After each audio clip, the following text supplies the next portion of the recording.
ለታሰሩት እራራችሁ ካለ በኋላ ንብረታችሁም ሲዘረፍ በደስታ ተቀበላችሁ ይላል። ንብረታችሁ ምን ሲል ሲዘረፍ ምንድነው የሆንከው? ኡስታዝዬ በወንድሞች ምንህን የተዘረፈው? መሬት ያው ጥሪት ንብረት አይደል? ያ በእውነት ነው የምለው ኡስታዝ ተውላቸው። ምክንያት የሆነው አንተ መሬቱ እንደማይገባ ቆጥረው አንተ ልጅ ስለሆንክ አንተ ሌላ የማይመለከተ ሰው ስለሆንክ አይደለም። የሚመለከትህ ነው። 18 ዓመት የኖርክበት ሀብት ንብረትህ ነው። ይህንን ሀብት ንብረትን የተዘረፍክበት ምክንያት አንተ አንደኛ የመስጊድ ኢማም ነህ፣ ታላቅ መምህር የነበርክ ሰው ነህ። የአንድ መስጊድ አስተዳደር አይደለም የወረዳ መስጊዶችን ታስተዳድር የነበርክ ትልቅ ፖዚሽን ላይ ያለ ሰው ነህ። አንተን የሚያክል እዛ ፖዚሽን ላይ ያለ ሰው በክርስቶስ ፍቅር ልብ ተሸነፈ። ለዚህ ፍቅር ለዚህ ጌታ ተማረክና ለዚህ ጌታ ከቤተሰብህ ተሰደድክ። በስደት ምድር በኬንያ ኖርክ። አሁን ወደ አሜሪካ ብትመጣም ኖርክ። ባለፍክባቸው የህይወት ጎዳናዎች ሁሉ የመራህ እግዚአብሔር ነው። ጥይት 50 ክሊቨር ጥይት ከአይሮፕላን ላይ ተተኩሶ እንደ ዝናብ እየዘነበብኝ አቧራ ሳይነካኝ ወጥቻለሁ። እኔ በመርከብ ከጅቡቲ ሳውዝ አፍሪካ ገብቼ ከኔልሰን ማንዴላ ጋር ታስሬያለሁ። ኬፕታውን ፖልስሙር ማክሲመም ፕሪዝን የሚባል ቦታ መርከቡ ላይ ብዙ ሞት አምልጫለሁ።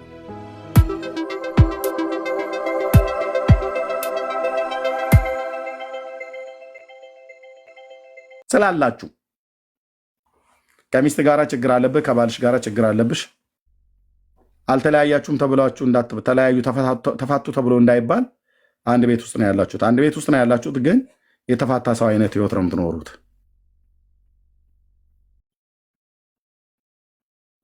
አላችሁ እንደዚህ አይነት ሰዎች? 3 ቁጥር ሲጻፉ ላይ እንደዚህ አይነት ሰዎች ከሚስት ጋር ነው ያለው፣ ከባልሽ ጋር ነው ያላችሁት፣ ግን የመለያየት አይነት ኑሮ ነው የምትኖሩት።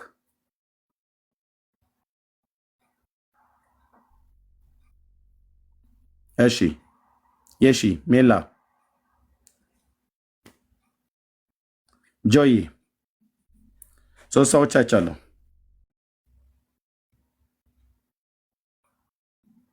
ይኸውላችሁ ቁጭ በሉና ሌሎቹ ላይጽፉ ይችላሉ። ቁጭ በሉ የግድ ጻፉ ማለት አይደለም፣ ግን እውነተኛም እንደሆነ መልእክቱ እንድታውቁ አይደለም ጻፉ ብዬ የምለው ግን ስላላችሁ ማለት ነው። ቶሎ ቁጭ በሉና እህቴ ቁጭ በይና ከባልሽ ጋራ ትጉን ትተሽ ግቡን ትተሽ እልሃዊ ንግግሩን ትተሽ ቁጣ የሚያመጡ ቃላቶችን ትተሽ ከባልሽ ጋራ ቁጭ ብላችሁ ዲል አድርጉ።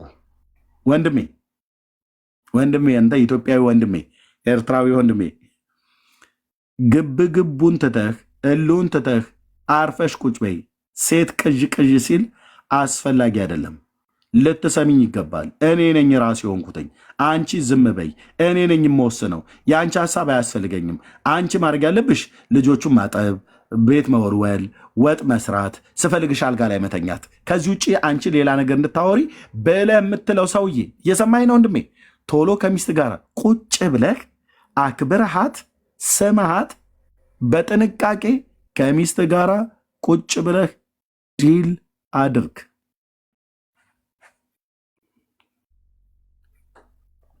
ማለት ፍቱት ማለት ነው።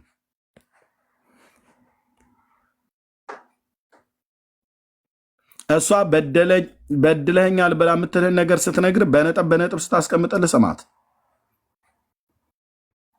አንቺም በነጥብ ሲያስቀምጥልሽ ስሚው። ከሰማችሁ በኋላ መግባባት ባለባችሁ ነገር ላይ ተነጋገሩና ተግባቡ። ካልተግባባችሁስ በድለሽኛል እስካለች ድረስ ይቅርታ ጠይቄው። ባትግባባትስ በድለህኛል እስካለች ድረስ ይቅርታ ጠይቃት። ወንድሜ በጌታ ልለምንሽ፣ በጌታ ልለምን ወንድሜ፣ በጌታ ልለምንሽ እህቴ፣ ፍቱ። ከወላጆቻችሁ ጋራም ባልና ሚስትም እንደ ቤተክርስቲያን በቤተክርስቲያን ውስጥ ከአገልጋዮች ጋራ ከፓስተራችሁ ጋራ ተጣልታችሁ ወይ በመሪዎች ምክንያት ተጣልታችሁ ከቤተክርስቲያን ጋር አጠቃላይ ተጣልታችሁ አዝናችሁ ቤት የተቀመጣችሁ ሰዎች አንዳንድ ቁጥር ጻፉልኝ። ተገኝ በቃ ሼር አታርገው ወንድሜ። ቴንክ ዩ። እየጨረስኩም ስለሆነ ማለት ነው። ሼር አታርጉት። አሁን ቤተክርስቲያን በተመለከተ ከቤተክርስቲያን ችግር ኖሮባችሁ አዝናችሁ ቤተክርስቲያን ውስጥ በምታዩት በምሰሙት ነገር አዝናችሁ ቤት የተቀመጣችሁ ቸርች የማትሄዱ ሰባሰማን ነው። አንዳንድ ቁጥር ጻፉልኝ። በሀዘን ምክንያት ከቸርች የቀራችሁ ማለት ነው ባጭሩ።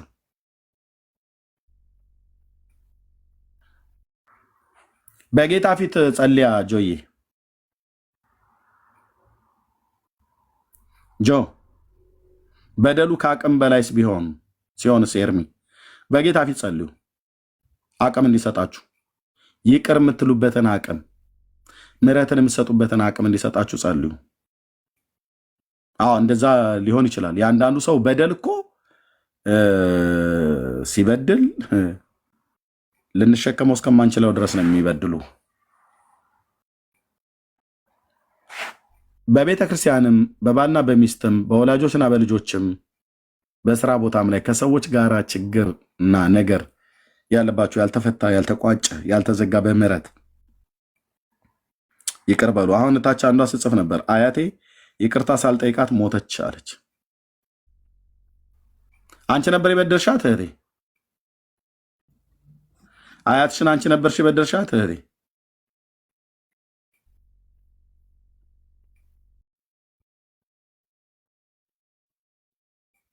አንቺ ነበርሽ የበደልሻት።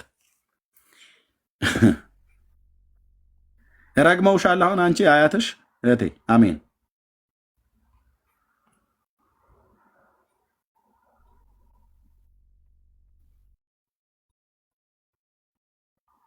እሺ ከሞቱ በኋላ ነው አይደል በደለኛ ጥፋተኛ መሆንሽ የገባሽ አይደል?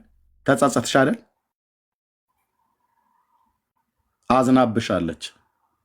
አሁን ታዲያ ይበጅሻል እህቴ ላንቺ። አሁን በጌታ ነሽ። አሜን አይደል? አዝናባት አያቷ ሞተች።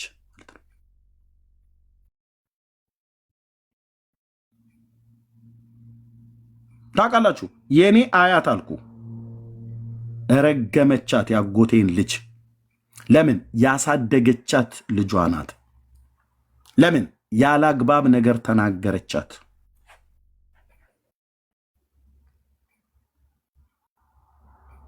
ባልም አላገባች ልጅም አልወለደች። ዘመን አለፈ። በቃ የእግር እሳት ሆነብሽ አይደል እህቴ? አሁን ምን ልልሽ እችላለሁ እህቴ? ያነሽ ዘመንሽን ሁሉ የማይወጣልሽ የእግር እሳት ማለት ነው። ለዚህ ነው በበደላችሁ ላይ በቁጣችሁ ላይ ፀሐይ አይግባ ብሎ ያለው ጌታ። ቶሎ ብላችሁ በቤተ ክርስቲያን ያዘናችሁበት ሰው ድንገት ቢሞት እናንተ ይቅር ሳትሉት ወይ ደግሞ እናንተ አሳዘናችሁት ይቅርታ ሳትጠይቁት ድንገት ቢሞት በህይወት ዘመን እስካላችሁ ድረስ ጸጸት ነው የሚሆንባችሁ። እህቴ እንዳለችው ማለት ነው።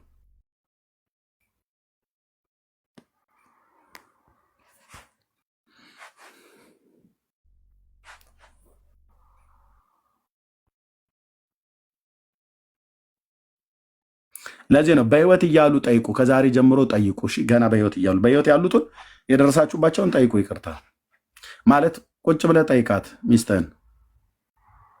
እውነተኛ ሆኑና የትዳር አጋሮቻችሁ ሲጠይቋችሁ ተናገሩ። ልጆች ፊት አትጠይቃት። ልጆች ፊት አትጠይቂው። የሰው ፊት አትጠይቂው። ለብቻ ሆነሽ በንቀት አትጠይቂው። የኢትዮጵያ ሴቶች ባሎቻችሁን የምታከብሩበት እኮ የምትናገሩበት ንግግር እንዴ እሳት እኮ ላያችሁ ላይ ቢጭሩ እኮ የሚያደርግ እኮ ንግግር ነው አንዳንዴ የምትናገሩት። ወንድ ልጅ በክብሩ አይቀልድም። ወንድ በጣም መከበር ይፈልጋል። ክብሩን አያስነካም። እውነቱን እንገራችሁ፣ ክብር የሚባል ጉዳይ አለ። እናንተም አታውቁት። እናንተ ሽሮ አንተክትኮ አፍልቶ ራስን ሻወር ወስደሽ ወይ ደግሞ ቢጃማሽን ቀይረሽ ሽቶሽን ለቅልቀሽ አልጋ ላይ መተኛትሽን ራስሽን መስጠትሽ ነው የምታውቂው። ክብር የሚባል ነገር አለ። ነገርኳችሁ።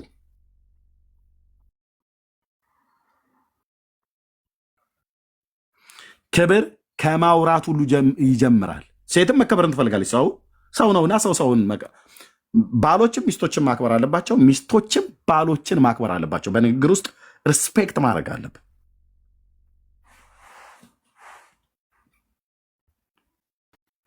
ክብር በሚሰጥ አይነት ንግግር የግድ እንትን መቼም በዚህ ዘመን አሁን ያለን ሴት እንደ ሳራ አብርሃምን ጌታ ይበላ ትገዛበት ነበር ብሎ የሚለው እሱን ጥቅስ መጥቀስ ሆነ ነው። ኤርሚያስ እዚህ ትውልድ ፊት አይሰራም የሚሉ ደግሞ አናቴ ላይ ታወጣው እንዴንም ብላ የምትል አሁን እዚህ ያለችዋ ፔንቲዮን ብትሆን ማለት ነው። ሳራ ግን አብርሃምን ጌታ እያለ ትታዘዘው ነበር ይላል። አሁን ለወይዘሮ ማነች ባልሽን አሁን ጌታዬ ምናምን እንደ ኤርሚያስ እኔ ከአንዱ ጌታ በቀር ሌላ ጌታ አላቅም። ኖ ይሄኛው አብርሃም ጌታ የተባለበትና ኢየሱስ ጌታ የተባለበት አይገናኝም። ማነሽ እቴ አይገናኝም። ሪስፔክት እና ኢትዮጵያዊ እህቶች ባሎቻችሁን ስታወሩ ንቀት በንግግር ብቻ አይደለም፣ በከንፈር ይሄ ነጮቹ ቦዲ ላንጉጅ ብለው በሚሉት በአይን ባታያይ ያስታውቃል። በደንብ ነው የሚያስታውቅ።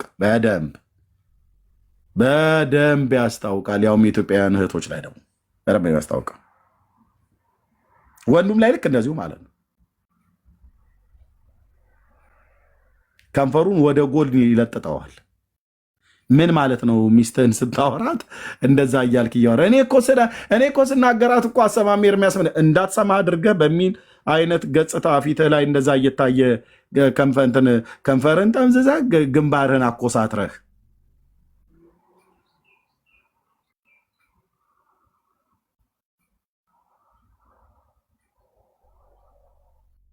ክስክስ ያደርገዋል። እና ከዛ ምን ይላል? እስኪ በቃ ፊትን ፍታው፣ ፊትን አይኔ ከዘሬ ነው ይላል። ምን ዘር አለህ አንተ? ፊቱ የሚጨማደድ ማለት ነው።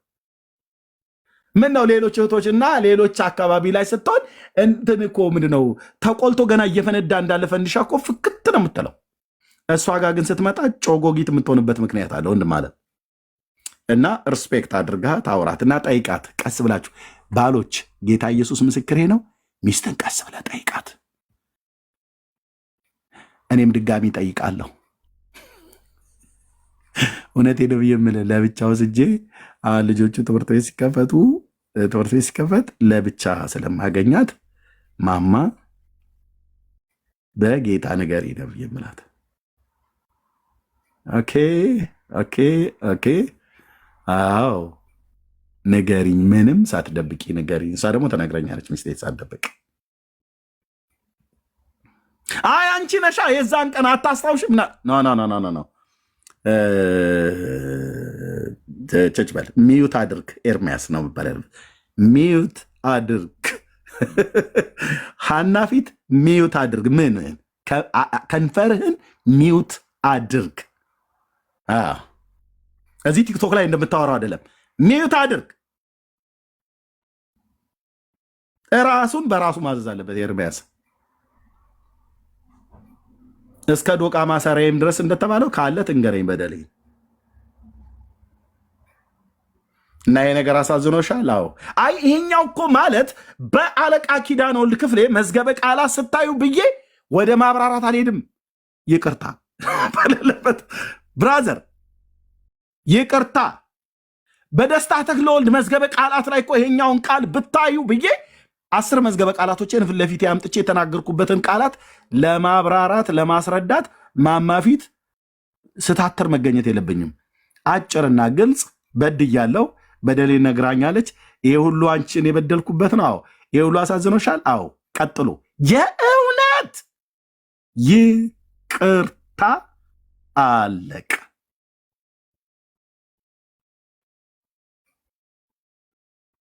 ከኑማ ብራዘር አለቀ። ይሄ ነው መፈወሻው። ቆይ አሁን እሷ በነጥብ 10 በደሎች የምታሳየኝ ተዚህ ይላል የካቲት ወር ላይ እያለች ማለት ነው። የህዳሩስ ተዚህ ይላል የህዳሩስ ላይ እያለ በነጥብ በወር ውስጥ እንኳን አንዳንድ ትልልቅ በደል ብበድል በአመት ውስጥ 12 ወር ነው ያለው። 12 ትልልቅ በደል የአመቱን ሰብስባ ንገሪኝ ብዬ ስላት አሁን እንዳለ ብዘረግፈው ወይ ደግሞ በወር ውስጥ 2 ጊዜ በ15 ቀን አንዴ እሱ በትንሹ ከተባለ ነው እንደ ዋና ዋናው የሚባለው 24 በደል ቢኖር ለ24ቱ ማጣቀሻ ገድልና ድርሳን መጽሐፍ ቅዱስ አላመጣ መዝገበ ቃላቱ ይታይልኝ በእንግሊዝኛው ዲክሽነሪ ላይ እንዲህ ነው ብሎ የሚለው አንቺ በአማርኛ ፈተሹ ነው። እንደዛ አይነት ጭቅጭቅ አያስፈልግም። ቀጥ ለጥ ብለህ ሄደ ይቅርታ ኦኬ፣ ይቅርታ በመንፈሳዊነት አታምጣጣ። አለቅ። ከዛ በኋላ ነው ቤቴን በሰላም በደግነት ሕይወቴን ሞላው ድንቅ በረከት ብሎ ወደ ማለት ወደ መዘመር የሚኬደው ማለት ነው። እሷን ግን እዚያ አብሽቄ አድርቄ ካበቃው በኋላ ቤቴን በሰላም በደግነት ሕይወቴን ሞላው ድንቅ በረከት ላ ብዬ ስዘምር አይደለም ጌታ ማማዚው ራሱ ድንቄም ዘማሪ በሆዷ ማለት ነው። በሆዷ ብላ ብትለኝ ከእኔ የበለጠ ከሳሪ አለ እንዴ? አለ ወይ? ሰላም አለኝ ከአንተ ጋር ሰላም አለኝ። እስኪ ክፈችው ያኛውን ደግሞ ሰላም አለኝ ብሎ የሚለውን የዳጊ በቅርቡ የተለቀቀውን እያልኩኝ በቀያየር ሰላም አለኝ ከአንተ ጋር ሰላም አለኝ። እንዴት ሰላም አይኖር? ከእሱ ጋርማ ሰላም ይኖራል። ለምን? አቅማችንን ስለምናቅ ባይዘው ከጌታ ጋር ሰላም የሚኖረን ምንም እንደማናመጣ ስለምናቅ ነው። በጌታም ላይ እስኪ ሰላም አልፈጥርም ከጌታ ጋር ብለህ ጦርነት ውስጥ ገባ። የሚቃወሙትን ያደቃቸዋል ተብሎ ተጽፏል እና ተደቃለህ ማለት ነው። ስለዚህ እሱ ጋር ስትደርስ አቅምን አውቆ መኖር ደግ ነው ብሎ የሚለው ዘፈን ባንከፍትልህም ግን ይገባሃል። ከጌታ ጋር እንዴት ሰላም ላይ ኖርህ ነው? አይኔ ሰላም አልፈልግም ብለህ እስኪ ቤቱን በአንዱ እግሩ አቆመዋለሁ ብለህ ሚስትህና ባልሽ ላይ እንደምታደርጊው እስኪ ጌታ ላይ አድርግ። በምሕረቱ ብዛት ይታገሳል። እምቢ ካልክስ ትጭራለህ ማለት ነው። ማለት ጸሎተ ፍትሐትም አይደረግልህም። ካደረጉልህም ያው እነሱ ተሰብስበው እንደ ጆፌ አሞራ ይበልጠው ይላሉ። ከዛስ ትሄዳለህ ማለት ነው። ሄደ ወደ አምላኩ ብለን እንቀብረሃለን። ግዴታ ነው ከጌታ ጋር ሰላም አለኝ ብለህ ባትል። አሁን ግን ምንድን ነው ሰላም አለኝ እያልኩ ቤት ብከፍት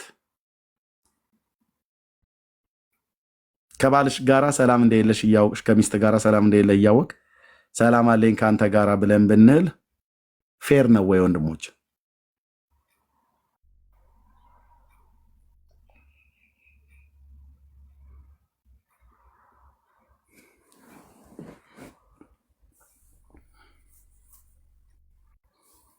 ወንድሞች፣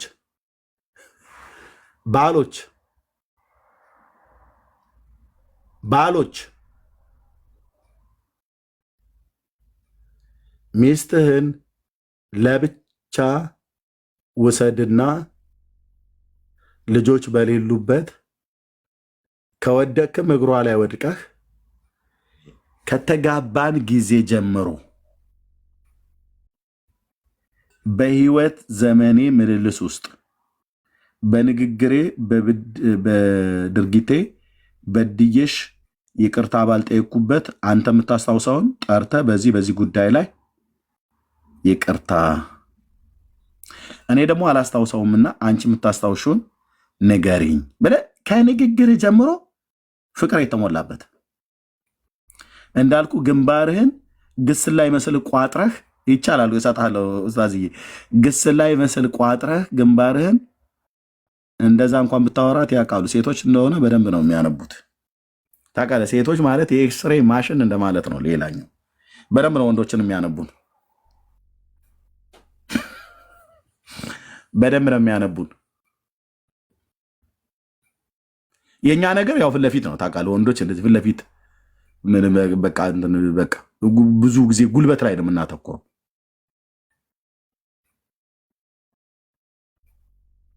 ታነባለች፣ ታነብና አነጋገርህ ራሱ ቀጥሎ ያለውን ነገር አውጥታ አሁን እንደዚህ ብዬ ብናገረው እንደዚህ ሊለኝ ይችላልና ስለዚህ አሁን ይህን ብናገረው ያስቆጣዋል። ስለዚህ ምን ልበል? አይ በቃ አልናገርም ብላ ትፈራና ትተዋለች። አንተ እሷ ፊት ስቀርብ ብልጡን ወንድሜ፣ ወንድሞቼ፣ ናቶቼ ወንድሞች በጣም ብልጦች ነው። ሚስት ጋር ያለውን ነገር ሁሉ አንዳች ሳትደብቅ እንድትነግርህ አድርጋት። በድርጊትም በንግግርም ፖላይት ሆነህ ኦፕን ሆንላት። ከዛ የበደልካትን ሁሉ ትነግራለች። ስትነግረው ወዲያውኑ መዝገበ ቃላት ይምጣልኝ ብለህ ቃላት ምርመራ ውስጥ እንዳትገባ ቀጥታ ይቅርታ ጠይቅ። ሚስቶችም ልክ እንደዚሁ አድርጉ ለባሎቻችሁ። ባልን ጠሪውና ዳዲ ሃኒን ቤቢን ብለሽ ትጠሪ ከሆነ አይዶ ነው ብቻ በምጠሪበት አቶም ብለሽ የምትሉ ከሆነ ሲጀምር እኮ አቶ እኮ ብለው ይጣራሉ ባሎቻቸውን። አይገርምም? አቶ ዘርጋው ብላ ትጠራዋለች ባሏን። ይሄ እኮ ራሱ አንድ አገራዊ ጦርነት እኮ የሚያስነሳ ነው። እንዴት ነው አቶ ዘርጋው ተብሎ የሚባለው?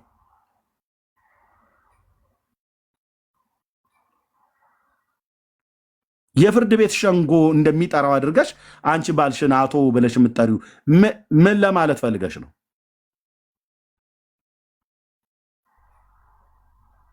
አንዳንዶቹ ደግሞ ሲያቆላምጡ አያውቁበትም። የኔ ውሻ ብለው ይሉታል። እንዲህ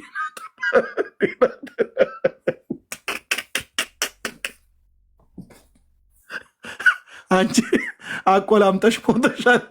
የኔ ውሻ ኧረ እህትዬ ተይ ግድ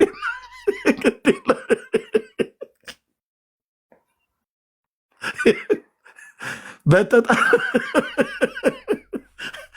በሀገር ደህና እንደዛ አቆላምጠሽ ብትጠሪው አቤት እንኳን ብሎ ቢልሽ የሆነ ጸብ የተፈጠረ ቀን አንቺ እኮ ነገሩን የጀመርሽው ዛሬ አይደለም። እኔን እኮ ውሻ ብለሽ እየጠራሽኝ ትዝ ይልሻል። ባለፈው ዳቦ ጠዋት ቁርስ ሰጭኝ በሳህን እኮ አምጥተሽ ወርውረሻል። ያው ለውሻዎቹ እንደሚሰጥ ለእኔም እንደዛ። እኔ እኮ አልገባኝም ነበር ብዙን ብሎ ቤቱ ይነዳል። አንቺ አቆላምጠሽ ሞትሻል። የኔ ውሻ የኔ ቡችላ እያላችሁ ትጠራላችሁ ባሎቻችሁን። የምትኖሪው አሜሪካ ሀገር ነው፣ የምትኖሪው አውስትራሊያ ነው፣ የምትኖሪው ካናዳ ነው።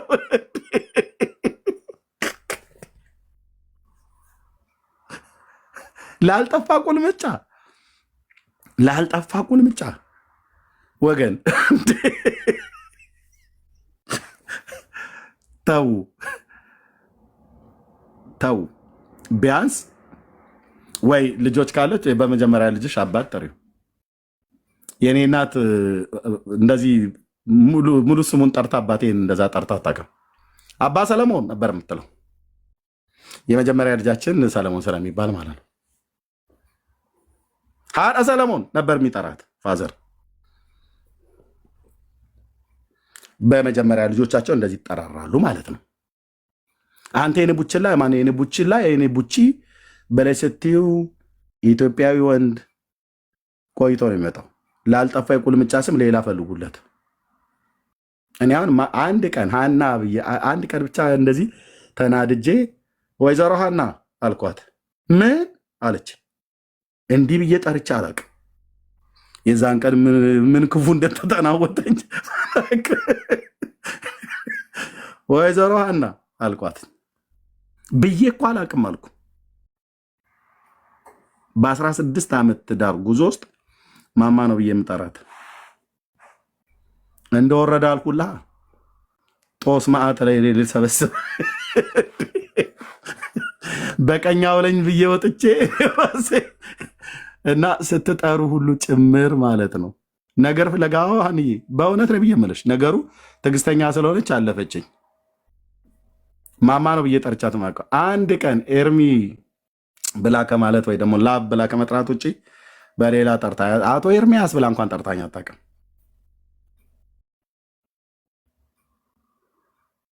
ባሏን አቆራመጥኩ ብላ የኔ ውሻ ብላ የምትጠራ ሴት ይታይ፣ ያውም ኢትዮጵያዊውን ወንድ።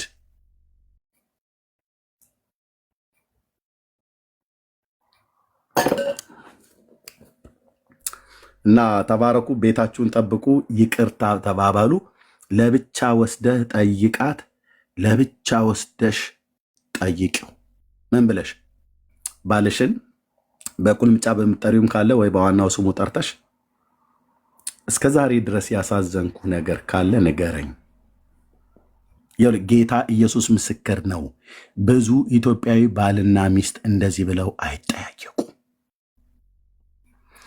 ከተጠያየቁም ነገሩ በጣም ተካሮ ሽማግሌ ተጠርቶ የቤተ ክርስቲያን መሪዎች ገብተውበት ነገሩ በወቅቱ 3ኛ፣ 4ኛ፣ 5ኛ፣ 6ኛ ሰው ሁሉ ገብቶበት ነገሩ ከሚስተካከለው ይልቅ ወደማይስተካከለው ጥግ ላይ ሄዶ ነው።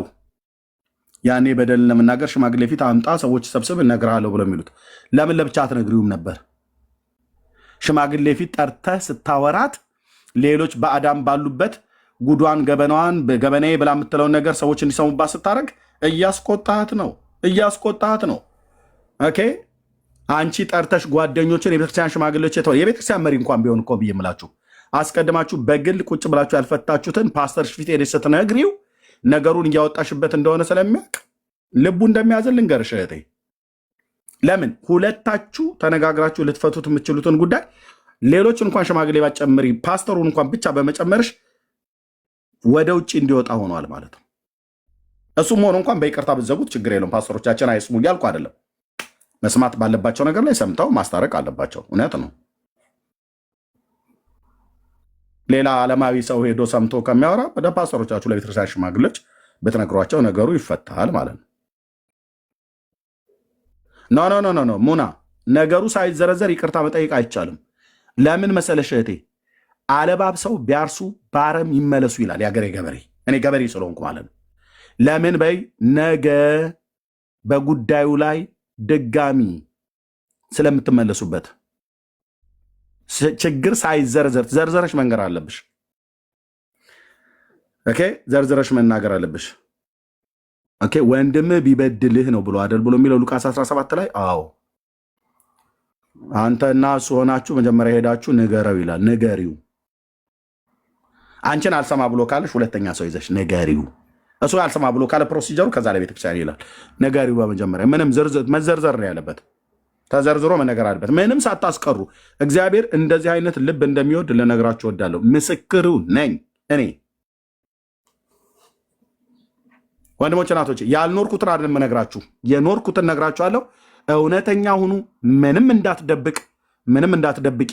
ነገሩን ማንም ሰው በሌለበት ለባልሽ መናፈሻ ወስደሽ ቤትሽ ውስጥ ሆነሽ ልጆች በሌሉበት ቁጭ አድርገሽ ቡናችሁን ጠጥታችሁ ምሳችሁን በልታችሁ ቁጭ ብላችሁ አይን አይንሽን እያየ አይን አይኗን እያየህ የምታወሩበት የራሳችሁ ጊዜ ይኑርና ፍቱት።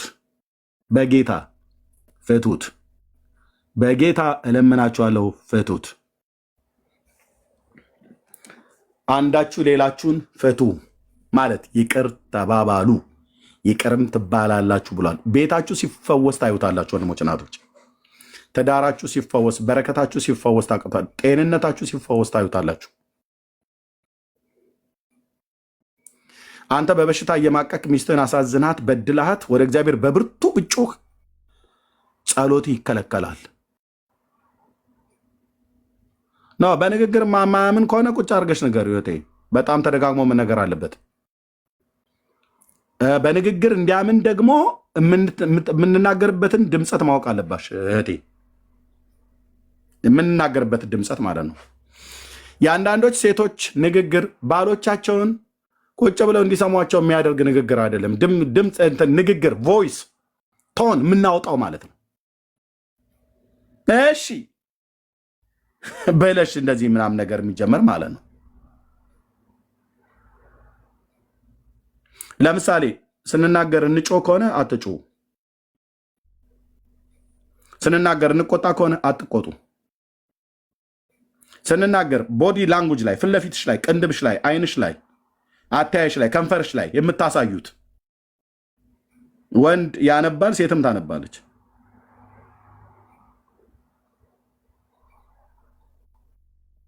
ኦኬ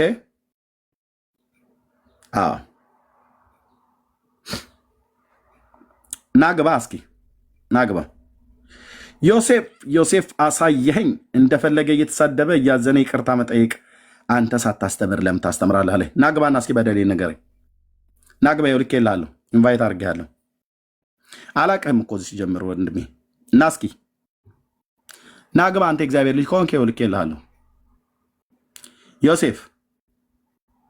ዮሴፍ አሳየኸኝ። ናግባ አንተ በጽድቅ የምትኖር ከሆነ ናግባና ኤርሚያስ እዚህ ጋ ገንዘቤን ዘርፋል፣ እዚህ ጋ ሚስቴን ነጥቃል፣ እዚህ ጋ እንዲያርጋል ብለህ በል። ናግባ ዮሴፍ። አትገባም። ለምን? በጽድቅ ፊት የመቆም ቁመና የለህም። እንደ አባትህ እንደ ዲያብሎስ ከሳሽ ነህ ማለት ነው። ኤርሚያስን ያሸማቀቀው መስሎ ነው። በደልና ኃጢአቴን እማቅ ስተቴን እማቅ ሳቅም ደግሞ ይቅርታ የምጠይቅ ሰው ነኝ። ዮሴፍ አሳየህ። ለምን አትገባም ነበር? ጻፍክ አይደል? አንተ ይቅርታ ሰውን በድለህ ይቅርታ ሳትጠይቅ የይቅርታ ሰባኪ ሆንክ ካልክ አይደል? ኮሜንትን አነበብኩልህ ላኩልህ፣ ግን አልገባህም። አትገባም። ለምን? ውሉደ ዲያብሎስ ስለሆንክ ማለት ነው። ማለት የዲያብሎስ ልጅ ስለሆንክ ማለት ነው። የዲያብሎስ ልጅ እንዴት ሆንክ? ትዋሻለህ። ዲያብሎስ ሐሰተኛ ነው፣ የሐሰት አባት ነው፣ ልጆቹም ይዋሻሉ። ጽድቅ ግን ካለህ የኢየሱስ ከሆንክ ናገባና ንገረኛ። እዚህ ትውልድ ፊት ኖ 7 ቁጥር ጻፉና አላስገባችሁ።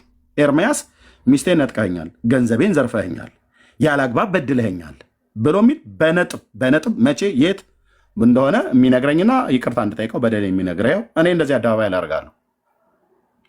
ኖ ጻፉልኝ ከታች ጻፍልኝ። የማገለግለው የሳሙኤልን የነቢዩን አምላክ ነው። ኖ ጻፉ። እዚህ ውስጥ ያላችሁ በዓለም ዙሪያ ያላችሁ በዚህ 10 ዓመት ውስጥ ገንዘቤን ዘርፈኸኝ አንተ ሌባ ብለህ የምትለኝ ካለ ኑ ግቡና አውራኝ።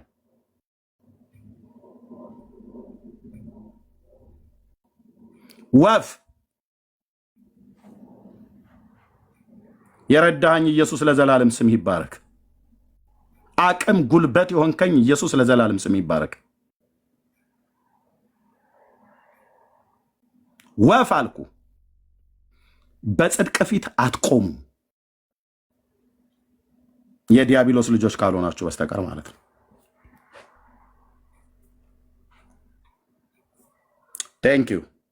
ቴንኪዩ መንፈስ ቅዱስ፣ ቴንኪዩ የኔ አባት፣ ቴንኪዩ ሆሊ ስፒሪት፣ ቴንኪዩ ሆሊ ስፒሪት፣ ቴንኪዩ የእግዚአብሔር መንፈስ የትንሣኤው ጌታ በዚህ ትውልድ ፊት እንደዚህ ብዬ እንድናገር አቅምና ጉልበት ስለሆንከኝ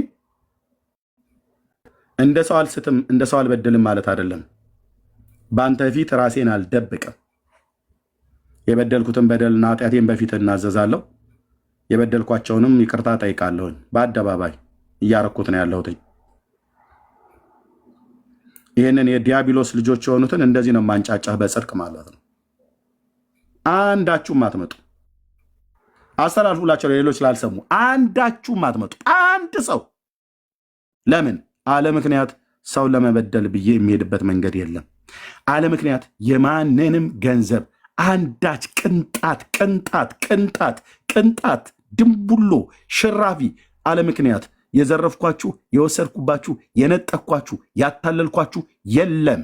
የነቢዩ የሳሙኤል አምላክ ያህዌ የእስራኤል ቅዱስ ልዑል እግዚአብሔር ምስክር ነው። ቴንኪዩ ሎርድ፣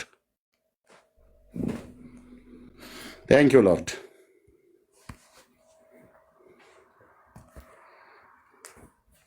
እናንተ ሳታምኑበት በአንደበት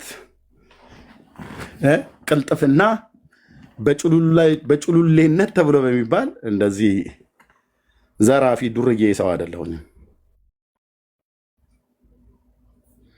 ቴንኪዩ የእግዚአብሔር ልጅ ኢየሱስ አቅም ጉልበት የሆንከኝ ተባረክ። ሶሪ ጆዬ በጣም አቆየው ወንድሜ፣ ይቅርታ ጥያቄ አለ ብለህ ነበር። መቀጠል ይችላል። እንኳን ደህና መጣ።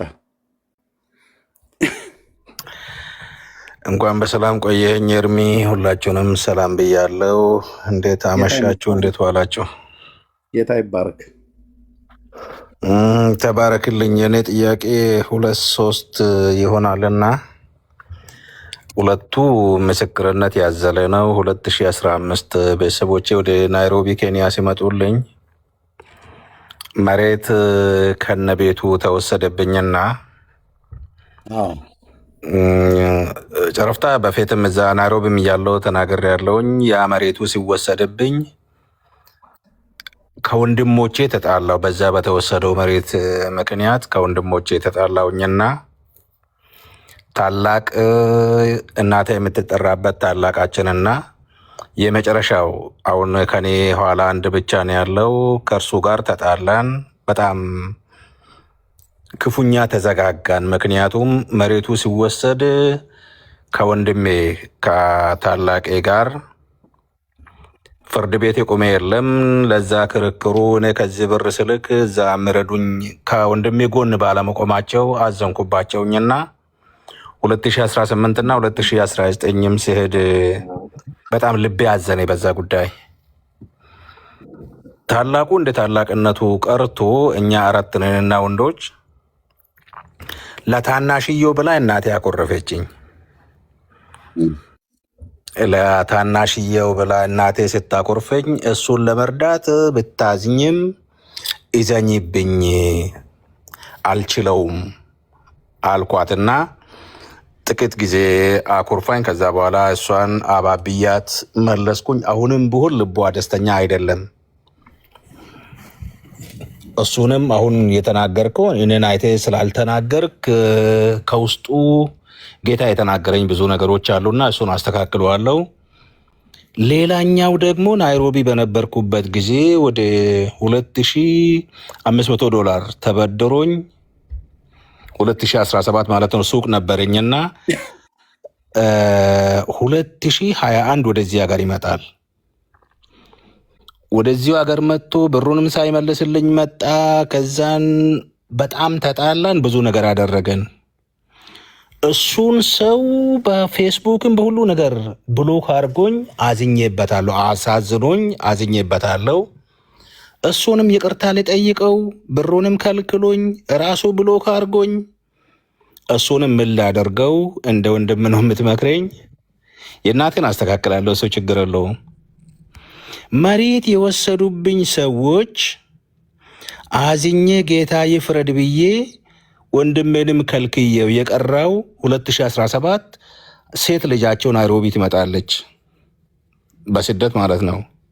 ስትመጣ ቸርች ተገናኘንና ለ2 ቀን ዞረብኝ። በ3ኛው ቀን እግዚአብሔር ተናግሮኝ ሄጄ ራሷኑ ጠርቻት ይቅርታ ስጠይቃት ከቤተሰቦቼ ጋር ተጣላው፣ ቤት ከልጆችና ከባለቤቴ።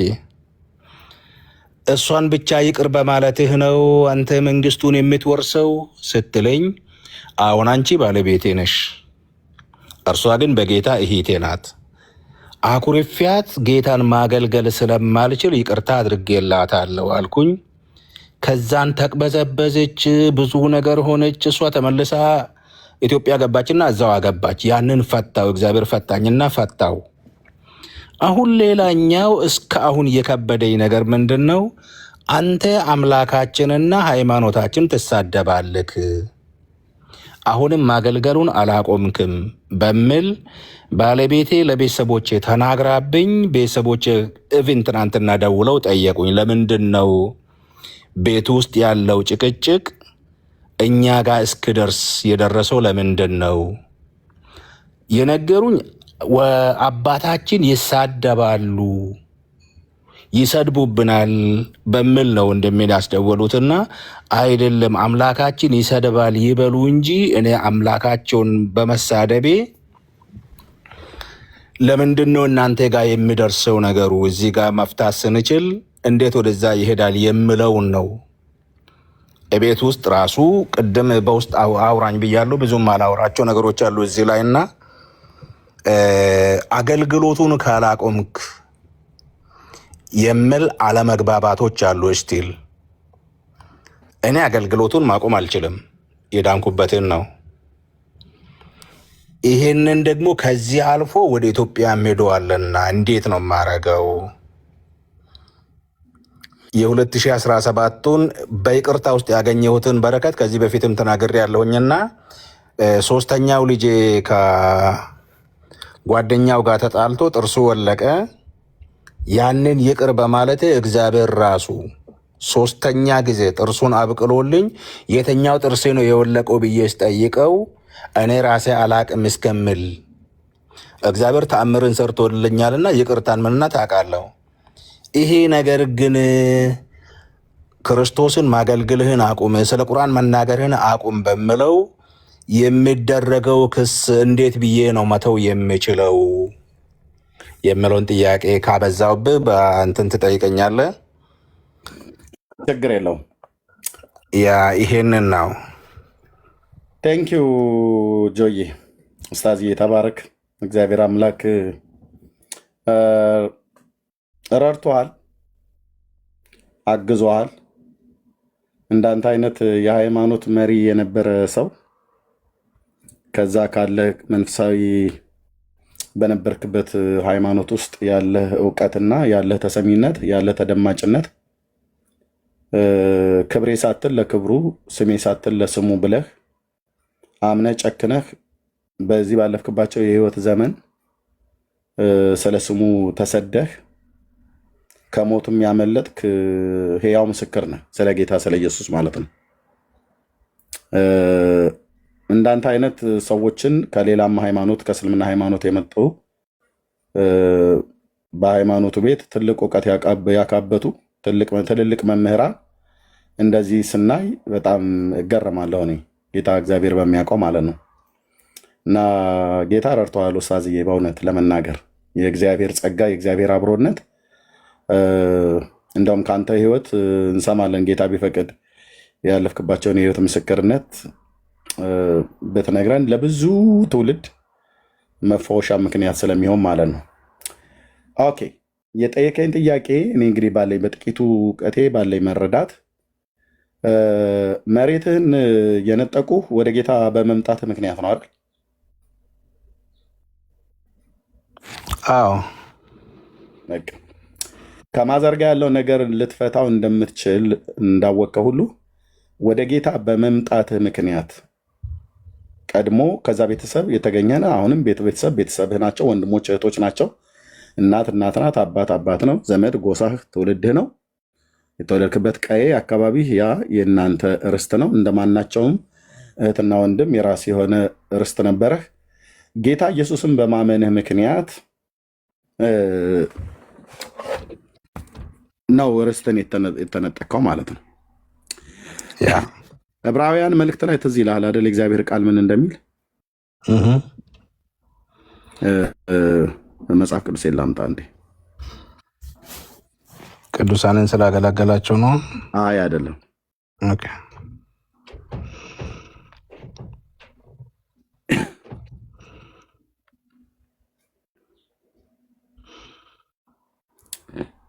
ኦኬ እሺ፣ ዕብራውያን 10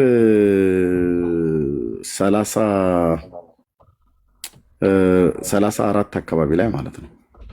ለምሳሌ ሶሪ ከቁጥር 33 ጀምሮ 32 እና 33 ነገር ግን ግማሽ በነቀፋ በጭንቀት እንደ መጫወቻ ስለሆናችሁ ግማሽም እንዲህ ካሉት ጋራ ስለተካፈላችሁ ብርሃን ከበራላችሁ በኋላ መከራ በሆነበት በትልቅ ተጋድሎ የጸናችሁበትን የቀደመውን ዘመን አስቡ ይላቸዋል። የሚበልጥና ለዘወትር የሚሆን ገንዘብ በሰማይ ራሳችሁ እንዳላችሁ አውቃችሁ በእስራቴ ራራችሁልኝ፣ የገንዘባችሁንም ንጥቂያ በደስታ ተቀበላችሁት ይላል። በአዲሱ መደበኛ ትርጉም አይተዋል? ምንድነው ብሎ የሚለው አዲሱ መደበኛ ትርጉም ይዘዋል አለኝ። ቆይ ላውጣ።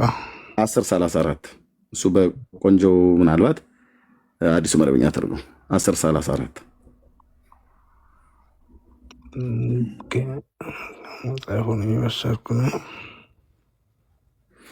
እናንተም ራሳችሁ የተሻለና ለዘወትር የሚኖር ሀብት ያላችሁ መሆናችሁን ስለምታውቁ ለታሰሩት ራራችሁ ካለ በኋላ ንብረታችሁም ሲዘረፍ በደስታ ተቀበላችሁ ይላል።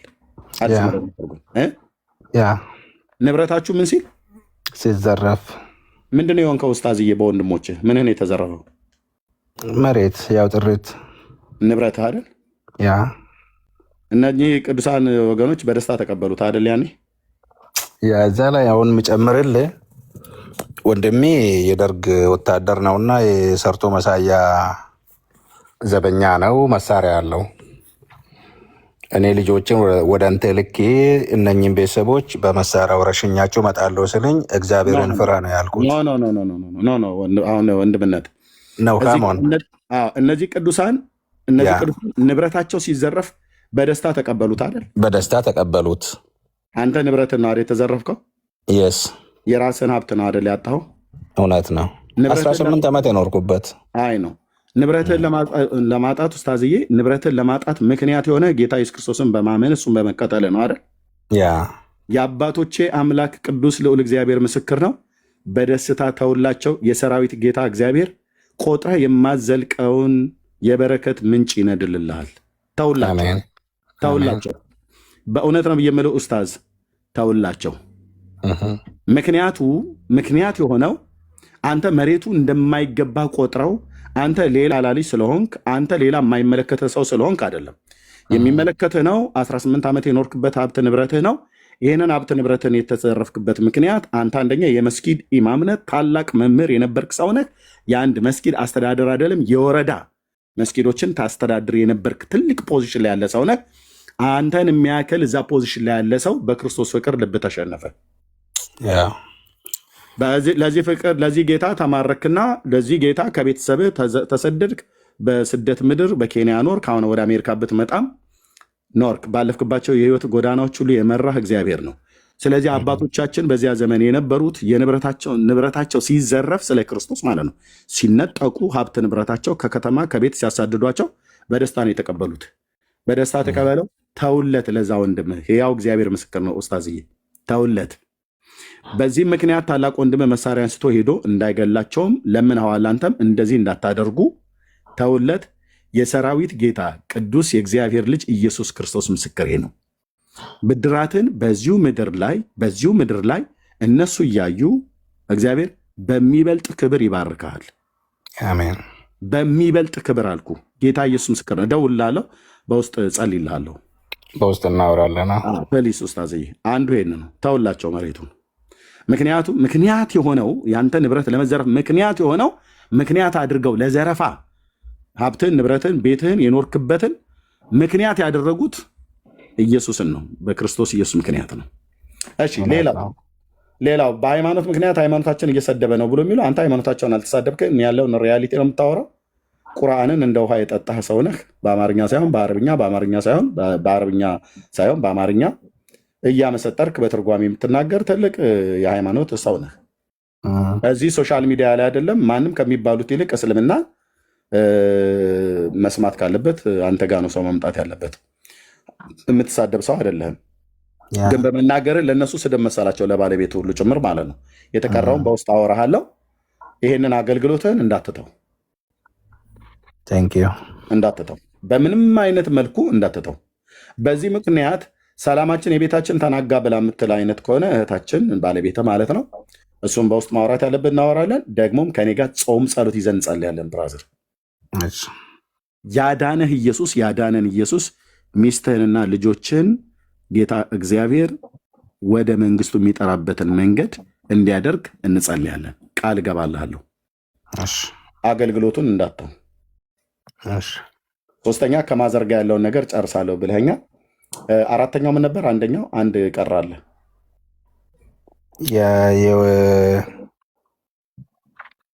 የመሬቱን መጀመሪያውንም ትቻለው። የመሬቱን እሱን ትተዋል። ያ ምክንያቱም ልጃቸው መታ መሬት የወሰዱብኝ ሰዎች ልጃቸው መታ ናይሮቢ ይቅር ብያቸው እግዚአብሔር ሊፈታኝ ነው አንቺን ያመጣልኝ ብዬ ባደረግኩት ነገር ነው ከቤተሰቦቼ የተጣላሁት። እሱንም ፈትናል እና የመጀመሪያው አንደኛው ምን ነበር? የሆነ አንድ ሌላ ጠይቄ ነበር። አራት ነበረ። ሶስተኛውን አራተኛውን አንደኛውን ረሳሁትኝ። ከእናትህ ጋር ያለውን እፈታዋለሁ ብለሃል። ኦኬ። የታላቅ ወንድማ እዚህ አገር መጥቶ ብሩን ከልክሉኝ ብሎክም አድርጎኝ እሱን ነው 2500ንም አበድረኸው ነው። ከዛ አልመለሰልህም። ከዛም ደግሞ በምንም ነገር እንዳታገኘው ወይ እንዳያገኝህ ብሎክ አደረገ። ለዚህም ሰው ኡስታዝዬ $2500 ተውለት። ብታገኘው አጠይቀው፣ በቃ ብታገኘው አጠይቀው። ገንዘቡን ይከብዳል፣ መከዳት ይከብዳል፣ አግባብ አይደለም። ቢመልስ ጥሩ ነበር፣ ግን ደግሞ እሱ ስላለው ሚሆን ስለሌለው ከለከለህ፣ ተወህ። እጅግ እንደሚከብድ አውቃለሁኝ፣ እጅግ እንደሚያቃቃለሁኝ እውነቱ ለመናገር ማለት ነው። ግን በአንተ አቅጣጫ ያለውን ይህ ሰው ቂም እንዳትይዝበት እንዳታዝንበት ማለት ነው።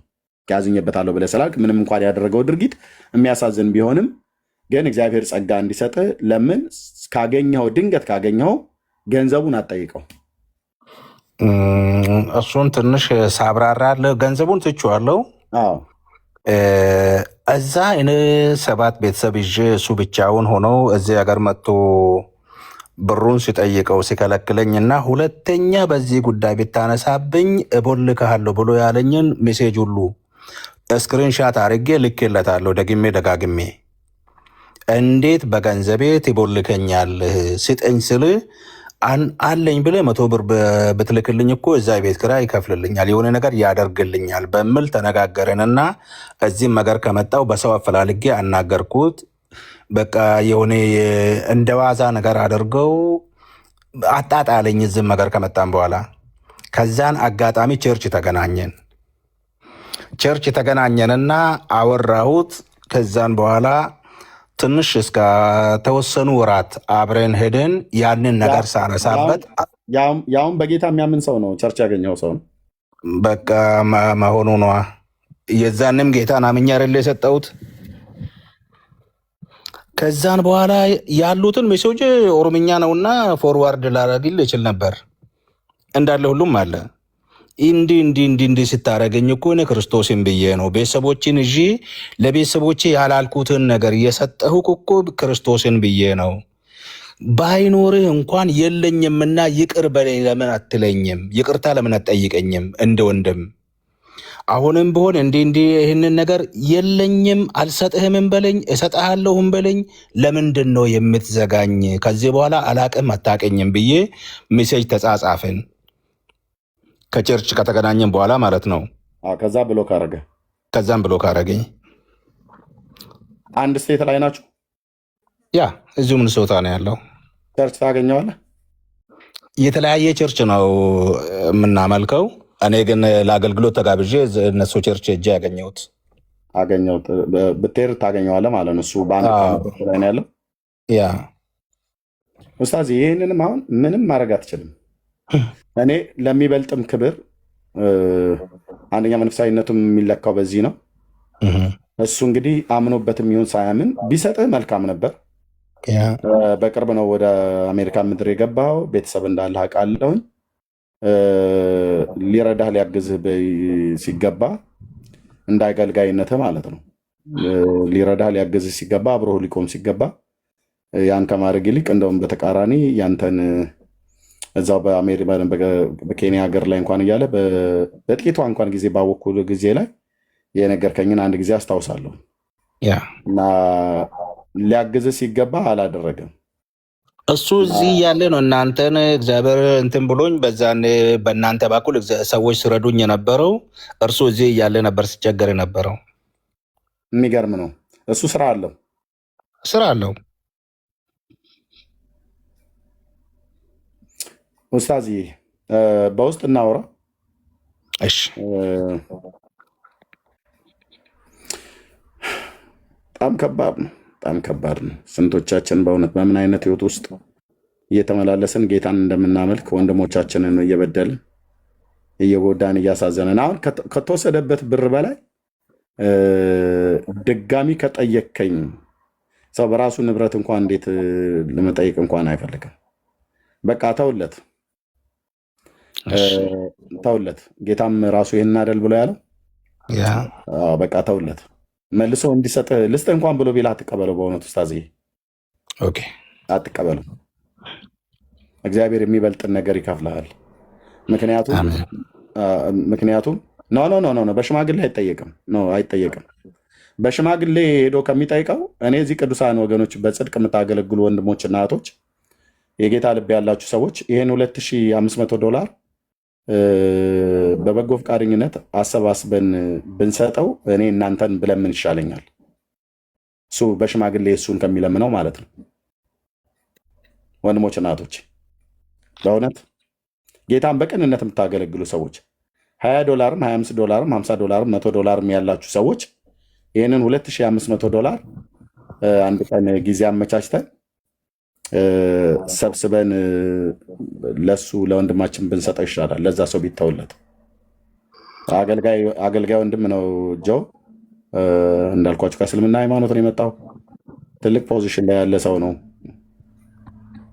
የወረዳ መስጊድን የወረዳ ቤተ ክህነት እንደሚባለው የወረዳ መስጊድን ወይ ደግሞ የወረዳውን አካባቢ ላይ ያለውን ዋና የወረዳ እስልምና ጉዳይ የወረዳ እስልምና ጉዳይ መምሪያ ክፍል ዋና ኃላፊ ነበር።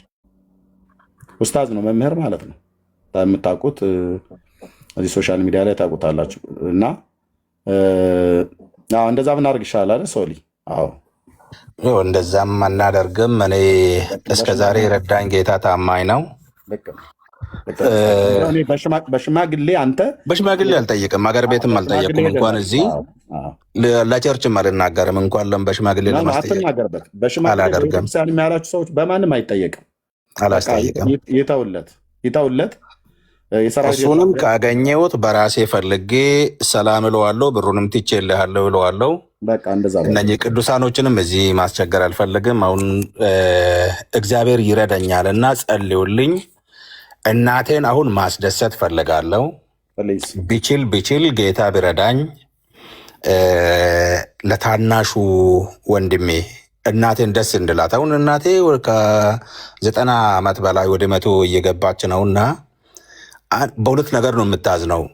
አንድ መቼ ነው አንተ ተመልሴ እኔን ደስ የምለኝ ትላለች። ሁለተኛው ደግሞ ባታወራ መቼ ነው ለእኔ ለልጁ ቤት እንድሰራላት ትፈልጋለች። እኔ አሁን በምንድነው ተመልሰ ማለት ወደ እስልምና ሃይማኖት ተመልሰ ማለታቸው ነው ማዘር? በእኔ ወደ እስልምና መመለስ እና ለታናሽ ወንድሜ ቤት መስራትን ነው የምትፈልገው እሷ ከኔ። ያኛን እንደማይሆን ነግሬያታለሁ። የኔ መመለስ መቼ መጠብቅኝ፣ የእናንተን መምጣት ነው የምጠብቀው። በዚህ ካዘናችሁብኝ ብታዝኑብኝ ምንም ችግር የለውም ብያችኋለሁ።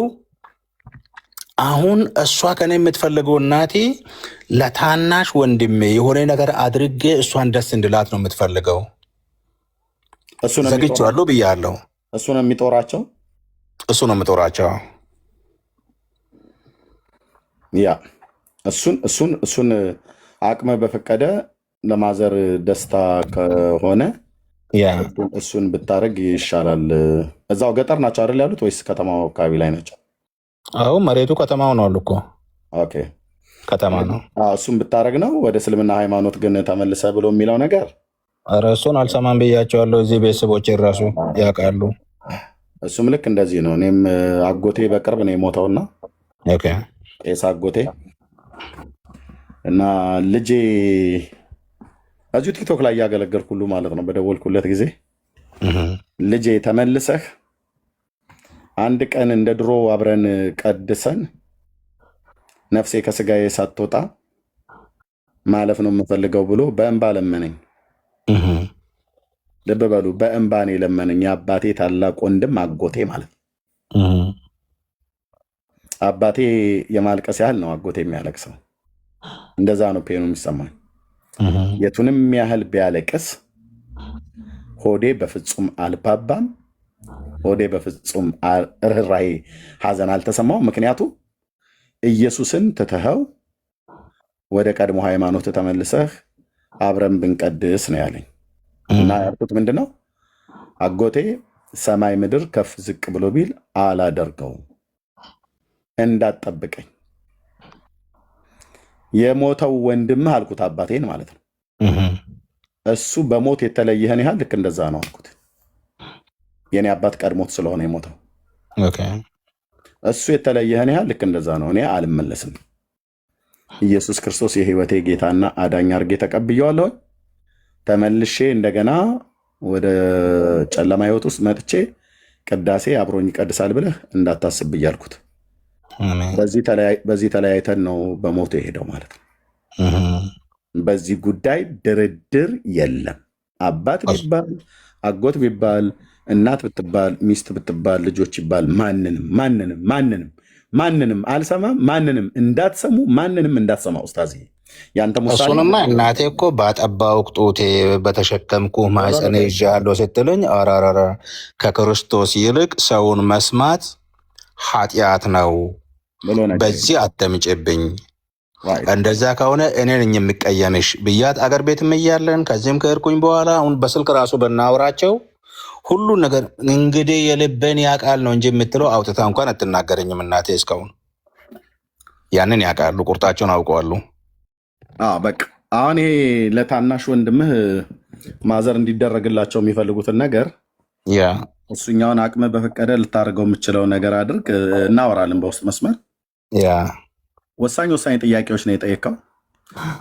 አገልግሎቱን እንዳትተወው፣ የመሬትህን የሀብትህን ንጥቂያ በደስታን የተቀበሉት በቀደሙት ዘመን የነበሩት።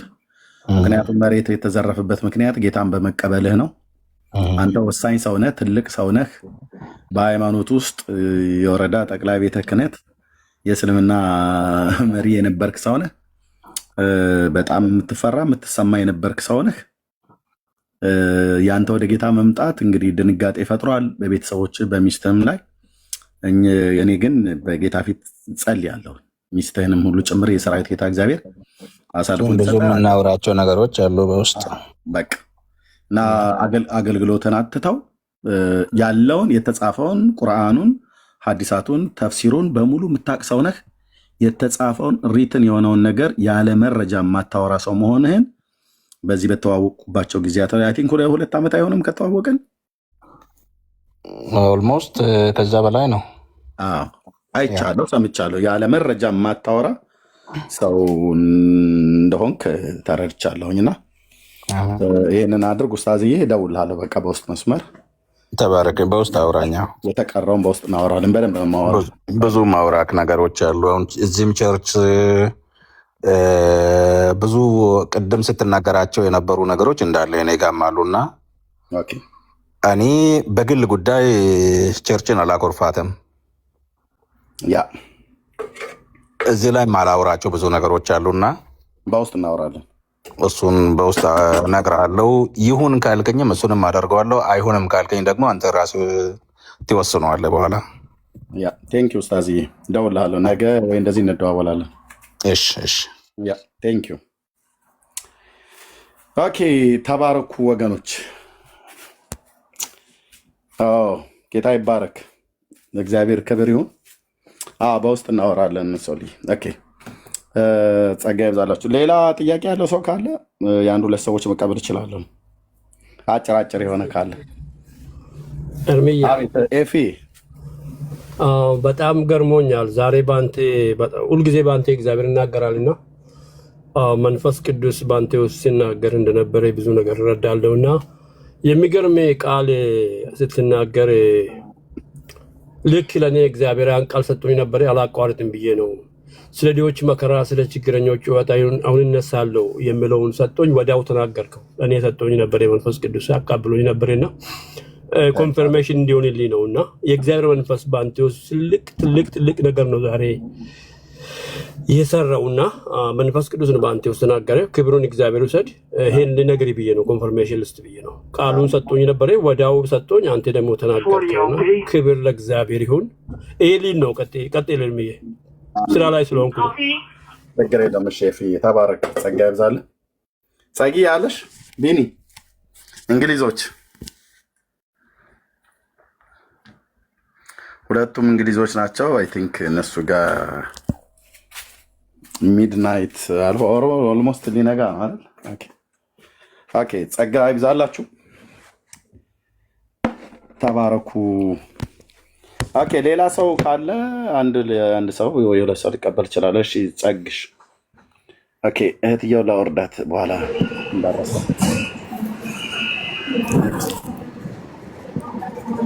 እሺ ጸጋዬ ማለት ተስፍሽ። አቤት፣ ሰላም ለእናንተ ይሆንላችሁ። እርም እንዴት ናችሁ? ጥያቄ አለኝ። ስራ ቦታ ነው ያለሁት። ፕሌስ ያንተ ስልክ ቁጥር ይፈልጋለሁ። አሜሪካን ያለሁት አገልጋይ ነኝ። ውስጥ ላይ የሚጠይቅ ነገር አለ። ውስጥ በጣም የተሰበሩት ነገሮች አሉና እንድጠይቅ እፈልጋለሁ። እንዴት ላገኘ? ፎሎ ባክ ምንሽላለው በውስጥ ስትወጣ ሜሴጅ ጻፍልኝ። በዚህ ኮሜንት መስታው ላይ ሳይሆን በውስጥ መስመር። ኦኬ ዋትስአፕ አለ? ዋትስአፕ ስልክ ቁጥር? አዎ ጽፍልሃለሁ። እዛ ላይ አንተ ጻፍልኝ፣ እኔም ጽፍልሃለሁ። አሁን እዚህ ጋር ኦኬ ፕሊዝ አንሳኝና ይደውልልሃለሁ ከስራ ሲወጣ። ተባረክ። ፓስተር ሚኒሶታ ነው ያለው ቅድሙ ፓስተር? ሚኒሶታ ነው። አዎ ሚኒሶታ ነኝ። እኔ ደግሞ ኢንዲያናፖሊስ 6 ሰዓት ጉዞ ነው ልዩነት ያለው።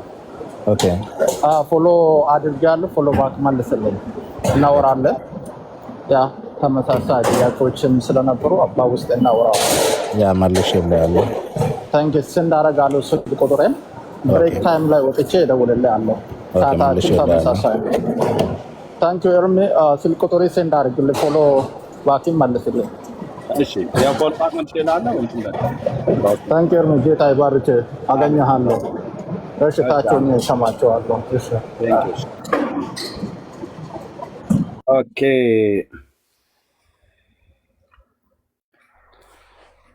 አሁንማ ኡስታዞቹ እየተሰበሰቡ ነው። ደረሳዎች ናቸው የቀሩት። አብዶ የመጣው እሺ፣ እንኳን ደህና መጣችሁ። ማን ነው? እንዴት ነው ማነበው? ቅመሜ ነው። ቅመም። አቤት። ሰላም ላንተ ይሁን ኤርሜ። ሰላም። እሺ ብዛ፣ እንዴት ነሽ እህቴ? እግዚአብሔር ይባረክ። እኔ ድንገት ነው የገባሁት። በቃ የእግዚአብሔር ጊዜ ስለሆነ ብዬ አስባለሁ እና እግዚአብሔር ይባርክ። ስታስተምር መሀል ላይ ነው የገባሁት እና ግን አንድ ጥያቄ ያለኝ ጥያቄ ነው መልስ ለማግኘት ስለፈለግኩ ነው እና ይቅርታ በመጠየቅ ጉዳይ ማለት ነው። እኔ ይሰማል ድምፄ? ይቅርታ። እኔ ያለ አባት ነው ያደግኩት። ያለ አባት ማለት ምንድን ነው? እናትና አባቴ ተለያይተው እናቴ እኔን ስታረግዝ ነው አባቴ የተለየው። ከዛ በኋላ ያው በእንጀራና አባት ነው ያደግኩት ማለት ነው እና የአባት ፍቅር የሚባለውን ነገር ብዙም አላውቀውም፣ ሴንስም የለኝም። ምክንያቱም በእንጀራ አባት ስላደግኩኝ ማለት ነው እና እስከ ቅርብ ጊዜ ድረስ እግዚአብሔር ስላስተማረኝ ጌታ በሚገባኝ ነገር አባቴ ነብይ ስጠራው ሴንሱን ስለማላቀው ግን በቃ የሌሎችን ሰዎች እያየሁኝ በቃ ጌታው እንደዛም አልልህም እንደሚገባኝ ግን በቃ አንተ አባቴ ነህ እያልኩ ብዙ ጊዜ እጠራለሁ እና ምን ልልክ ነው ብዙ ጊዜ እንደዚህ ሰዎች ይጠይቁኝና ለምን ይቅርታ አትይውም ብለው ይሉኛል ማለት ነው። እኔ አልተቀየምኩትም። እኔ ያለሁት ውጭ ነው እና ልክ እኔ ወደ ውጭ ልመጣ ስል ልጄ ብሎ መጣ ማለት ነው እና እኔ በግድ ነው ራሱ እስከዛሬ የት ነበረ እሱ? አሁን እኔ ወደዚህ ልመጣ ስል ነው እንዴ እንደዚህ እሱ እኔን ለማናገር የሚፈልገው ብዬ በጣም ልቤ አዝኖ ስለነበረ አላዘንኩበትም። ግን በቃ ሴንሱን ስለማላቀው እና እዚህ ከመጣውን በኋላ ሰዎች ለምን ይቅርታ አትዩ ምናምን ብለው ይሉኛል። እኔ እኮ አላዘንኩበትም፣ ክርስቲያን ነኝ እና ግን እስካሁን በህይወቴ ኑር አይኑር እስከማላቀው ድረስ ነው አባት እንዳለኝ ራሱ ረስቻለሁ፣ ሴንሱን ስለማላቅ ማለት ነው። ግን በህይወት እንዳለ ያው እሰማለሁ ከሌሎቹ እና ምንድነው ማድረግ ያለብኝ ኤርሜ? እኔ ውስጤ ምንም አላዘንም፣ ሴንሱም የለኝም። አሁን አባት ብዬ ስለ ራሱ ሴንሱ የለኝም። ይቅርታ መጠየቅ አለብኝ ወይም? ምክንያቱም ምንም ያዘንኩበት ነገር የለም። ያው ስላላደግኩ ነው፣ ሴንሱ ስለሌለኝ ነው የአባትነት የሚባለውን ነገርና ይሄን ምን ትመክረኛለህ? እግዚአብሔር ያዝንብኛል ወይ? አሁን እሱ ቢሞት በጌታም አይደለም ቢሞት እግዚአብሔር ይጠይቀኛል ወይ ይቅርታ ለማለት የሚለውን ጥያቄ ነው። ኤርሜ ተባረክ። ተባረክ ቅመምዬ። ጸጋ ይብዛልሽ። ወሳኝ ጥያቄ ነው። በእውነት በእንዲህ አይነት አስተዳደግ ማደግ ምን እንደሚፈጠር እኔ አልፌበት ስላላየሁ ህመሙ አይገባኝም። ሙሉ በሙሉ ምንም ልረዳሽ አልችልም የምትይውን ነገር ብዬ ልልሽ አልችልም። ቤተሰብን ማጣት፣ ያለ እናት ወይ ያለ አባት ማደግ፣ ያውም በህይወት እያለ ማደግ ምን ያህል ሊከብድ እንደሚችል ለሴትም ለወንድም እኔ በእናትና በአባቴ ላይ ስላደግኩ ማለት ነው። እና ፔኑ ምንም ልረዳሽ አልችልም ብዬ አልልም፣ ግን እረዳለሁ። ባላልፍበትም እረዳለሁ። እኔ አባዬ እያልኩኝ እንዳደግኩኝ አንቺ እንደዛ ብለሽ ለማደግ ያንን እድል አላገኘሽም። ለምን? በወቅቱ ከማዘር ጋር በተፈጠረው ነገር ፋዘር ትተውሽ ስለሄዱ ማለት ትተው ስለሄዱ ማለት ነው። ኦኬ እሳቸው ልጄ አይደለችም ብለው አይደለም አይደል የተውሽ? ያው ከማዘር ጋር በተፈጠረው ምክንያት ነው የተለያዩ። ልጃቸው እንደሆንሽ ያውቃሉ፣ ያምናሉ ማለት ለዚህም ነው የመጡት። ግጭት ነበረ። ያው እኔ እናቴ ከምትነግረኝ ነው የምሰማው፣ ምክንያቱም ስለማላቀው ስወለድም ያላባት ስለተወለድኩኝ ያው እናቴ እኔን 5 ወር ነፍሰ ጡር ሆና ነው የተለየሽ ነው የምትለኝ እሷ ማለት ነው። እና አገር ቤትም እያለው ምናምን ምንም ይሄ ላይክ አንጠያየቅም ምናምን ነው እንደዛ ነገር አታችመንት የለንም። ግን አባት እንደሆነ አባትሽ እንደሆነ ግን 100% ታምኛለሽ አይደል? ስለነገረችኝ አምናለሁ። ያ ምክንያቱም አለና አባትን እህቶቼ አሉ። እኔ 3ኛ ልጅ ነኝ።